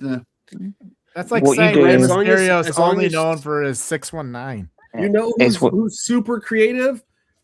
Hurricane Helms. He's an agent over there. Yeah. Get with Hurricane. Come up with a new move. There's a really easy way to do this as well. There's a really easy way to do it. You get her a good new move. You don't use it, but what you do is you get her to use the Soul Snatcher, and she loses matches because of it, and then she unveils a new finisher. Yeah, right. I'm sold, Meatloaf. Right for WWE. Well, you only need to like modify a little bit so it can be more like if she will. How do you modify her legs? Because she could land on her legs first instead of like, and then she can do like scissors and then do the actual cutter. Then that will work because you will have to land before. But also, somebody should just design something new for her because she's literally as strong as Bianca and Rhea. Why not do some other power move as a finisher? Just get rid of the fucking thing. You just got to the main roster. As much as you were over in NXT, casuals don't know this fucking thing yet. Now is the time to switch it up. Just do it. She could still do it like on paper every blue moon. Yeah, but and it'd be. Do you think her gimmick shows like as in like the surfy chick? Like, do you think that's working for her too? Yeah, I think that'll work fine. Yeah, she can be. So not like they need to repackage her altogether. I think the surfer gig works. Yeah. I don't know. I mean, they can. She can come back as the new Bianca Belair. She can embrace her black side. Tony, give me that drop, brother. What's your drop? The Garza's getting destroyed by Ova. I know we joked about it. Saying it. Oh, I mean, we joked about it, but I mean, I'm just saying, like, you already got fired somehow, right? And then they're like, you know what? Never mind. Get your ass back here and eat some. And one of them, I think. Well, you know what the weirdest thing is? They are both named real life Humberto Garza. That's it. Both their names are Humberto Garza. One is Solano, and the other one is I forgot Carrillo. So they have the same name for real. They're both Humberto. So now they can go to like the Indies or whatever they go and still being Los Garzas. They can be Los Humbertos. Anyway, it's like George Foreman's kids. I mean, it gets me mad. Those kind of things always get me mad. I'm very protective of my people, whether I like their characters or the developments or their hero faces. I thought that was a little bit of bullshit, unnecessary. You could have anyone else on the roster do it. You bring them back, you risk them getting injured, and then you won't pay for them to, recover just like they did with Fantasma. So, yeah, where's Tozawa? He didn't get fired, did he? But I don't know, probably. Nah, he's still there. They can't possibly fire Tozawa. He only makes like $1.50 an hour. Super cheap. Man, if they ever want to repackage Otis, man, I would love to see that someday. They will. Otis is going to get repackaged as a luchador and being the fourth member of Los Americanos. If they made, and then the other team's going to get El Generico as the fifth member of their Los Americanos Dos, and it's going to send him down there, and he could be a monster. He could be a lucha monster. He's going to bring back Big Larry. All white luchadors. Give him the base. He'd be a great base down there. You know what? You know what Sammy's gonna do next WrestleMania? Talk about replacement immigration. When they do the Kill Tony stupid show again, Sammy's stupid. gonna go back up and he's gonna do it in character as Big Larry. Wow. Deep cuts. I'm calling it right now. Byron, give me a drop. I mean, of all the horrible things that have happened, I'm just gonna have to jump on the same bandwagon of the NHL. Go ahead. I think the worst thing going on right now is just the TKO contract stuff. Just the way TKO is turning WWE into a bad place. I think that's the biggest drop. So it's really bad. I man. also feel bad about that. Morale's really low over there in general for a lot of people. Top guys all the way down the roster, people in the back, writers. The morale's low. Like there's a lot of people worried over there. There's a lot of people that don't feel good about it. And kudos to them because honestly, there is a lot of good work happening over there still. Like there's a lot of good stuff that they're churning out and that people are still putting their hearts and efforts into at WWE. And I give them all the credit in the world because it's not a great work environment right now over there. And honestly, for the first time in years, I would say that the AEW locker room and roster is 10 times happier than the WWE one. I mean, I think there's going to be ebbs and flows, but there's a pretty strong, pretty permanent direction the TKO company is headed in. Yeah. Or maybe they're just doing all of this to sell the company. Who knows? What is Beans doing right now? Yeah, but the thing is, if they sell the company, it's just going to be another fucking dickhead. Tony Khan.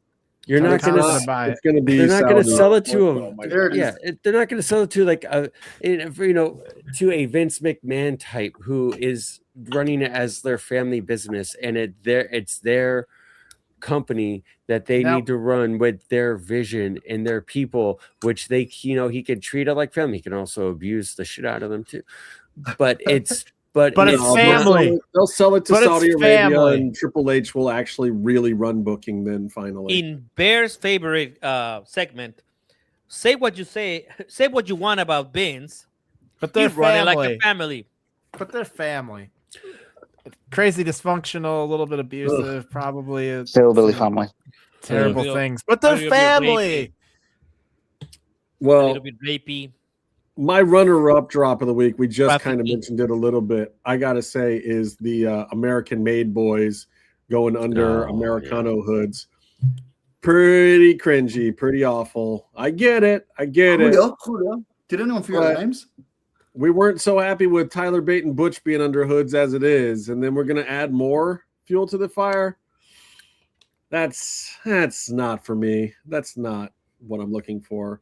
And you've got something really good going with the Grande Americano mask versus mask match. Well, I don't know why we had to add more to this. I get that you want it to feel like he's got backup too. Okay, but I would have just left him out of the mask and let him be backup anyway. Like, fuck it. I don't know. I didn't like that. The other one is my drop of the week goes to Swerve Strickland. As much as we said that his comments were really good about one thing this week, Swerve gaffed a little bit the other day, put out a tweet saying, don't ask me why I'm not on the AEW TV right now. And that tweet was down real fast. It's very odd considering how much work Swerve has been doing with PR.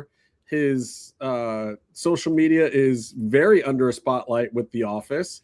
So, of course, it got noticed immediately. And then they come back with this really hackish, kayfabe thing where he's trying to talk about, taking on the company and this, that, and the other thing and trying to do this Steve Austin thing or whatever, fighting against the man. But that doesn't work in AEW to me. I said this to you guys in the DM earlier. That's just stupid at AEW because there's no on-screen booker to play as that character, whether it's heel or face. There's no one to play against. You're playing against the ethereal Tony Khan, who just sends messages to Shivani in his earpiece that a match is booked. That's it. We don't have that character in AEW. I'm not saying that we shouldn't, but the cover for Swerve gaffing in real life with this kayfabe nonsense bullshit of him trying to be the rebel against the machine doesn't work when there's no on-camera representation of the machine. Well, Roosh called him a bitch today. No, he did. So maybe he cost him and Bandito cool or no? Like maybe he cost Swerve the Bandito match. I don't know if anybody's cool with Swerve. No, I meant is Roosh and Bandito cool? Like Roosh? I don't know if anybody's cool with Roosh. I bet you. Roosh isn't like some bad guy or anything, but he does his own thing and he's not around all that often anymore. And he's got friends, but like, I'm just wondering if Roosh is like this calling him that as a work or a shoot or what the fuck, you know? Who knows with that guy? Roosh just keeps it pretty real. Let's just say it. How'd you know? Which is part of what makes him really cool as a wrestler. He's the no bullshit guy you don't want to meet in a dark alley. Roosh don't play. I would not fuck around with Roosh. If he says some shit, just take it as gospel and leave it at that and try to be his friend the next day because shit might be a shoot. I don't know. I don't Swerve, like, brother, what are we doing, man? What are we doing? What's the goal, Swerve? I would like to know. Like, I was really behind the Swerve champion run, and I feel like ever since he did that thing where he re-signed his contract and re-upped and whatever with Tony Khan and got his big payday, Swerve is just not swerving anymore to me. I don't know. Like, I'd really like to know what the direction is, what the goal is, what the plan is. I hope he's not. I mean, I get it. You cashed a check, brother. I get it. Now what? You're gonna do some good for the people. You're gonna do some good for yourself. You're gonna get out here and wrestle, or you're just gonna hoss up and try to big man fight now and be the tough guy in the locker room. Like, I don't get it. Music, bro. That's what I'm gonna do. I want him and Knight to do something at some point. They teased it early. I mean, I don't know yet. Like, we got to see what they're going with. Cool, we got to see what's going on with it because they still got to wrap up the they got to see what's going on with it. Like Kevin Knight, I get it. He's got a drive. He's got a passion. You can see it in the kid. What he wants it. He wants to get there. He wants to entertain people. Like, I don't even know if Swerve cares about entertaining people anymore. I don't even know if he cares about entertaining himself. I just don't know what Swerve stands for anymore. Like, even if it was egotistical and selfish, that's fine. That's been a ton of wrestlers. That's fine. That can make great television too. But like, what I'm not feeling anything that Swerve's doing right now. He's got to give me more than this. I don't know what it is. Maybe he doesn't have anything left to prove. Hey, what happened to the Trios Tag Team Championships? Is that just a one-off thing? Like, what's the go with that? With the belts? Yeah, like I haven't seen anything since that happened. They've been there with the whatever. Exactly. With the whatever. Roddy's got one. You know, Kyle O'Reilly. It's a conglomerate, you know. Whatever. Shout out Orange to Cassidy's out there in a multi-man match. Orange Cassidy's out there in a multi-man match without any of his other partners. I don't understand that. That was not good. Honestly, though, I've been that thinking opening about match it. was not good. Yeah, you know what would have been great there instead? Anything? Two guys, their hot girlfriends, and their dinosaur. Oh my god! Get that stable going because that is money. Okay, yeah, hot girlfriends. My girlfriends, and then they fight over the dinosaur. Who's really got? And the you wonder why you got bad. AIA ads. And then you can get them in the trios. They could be a trios contender when Luchasaurus gets back. Put them in the tag. Ooh, and then you give Luchasaurus a hot Luchasaura. Oh, bang! Wow. Just wow. And a hot Luchasaurus belt as well. Why not? Let's just do it. We have a championship for it too. Dude, book it, TK, please. When is Jeff Jarrett going to defend the Texas Chainsaw Massacre Championship? Until next time, stay calm and stay in the mix. Can't even with you, Byron. I can't.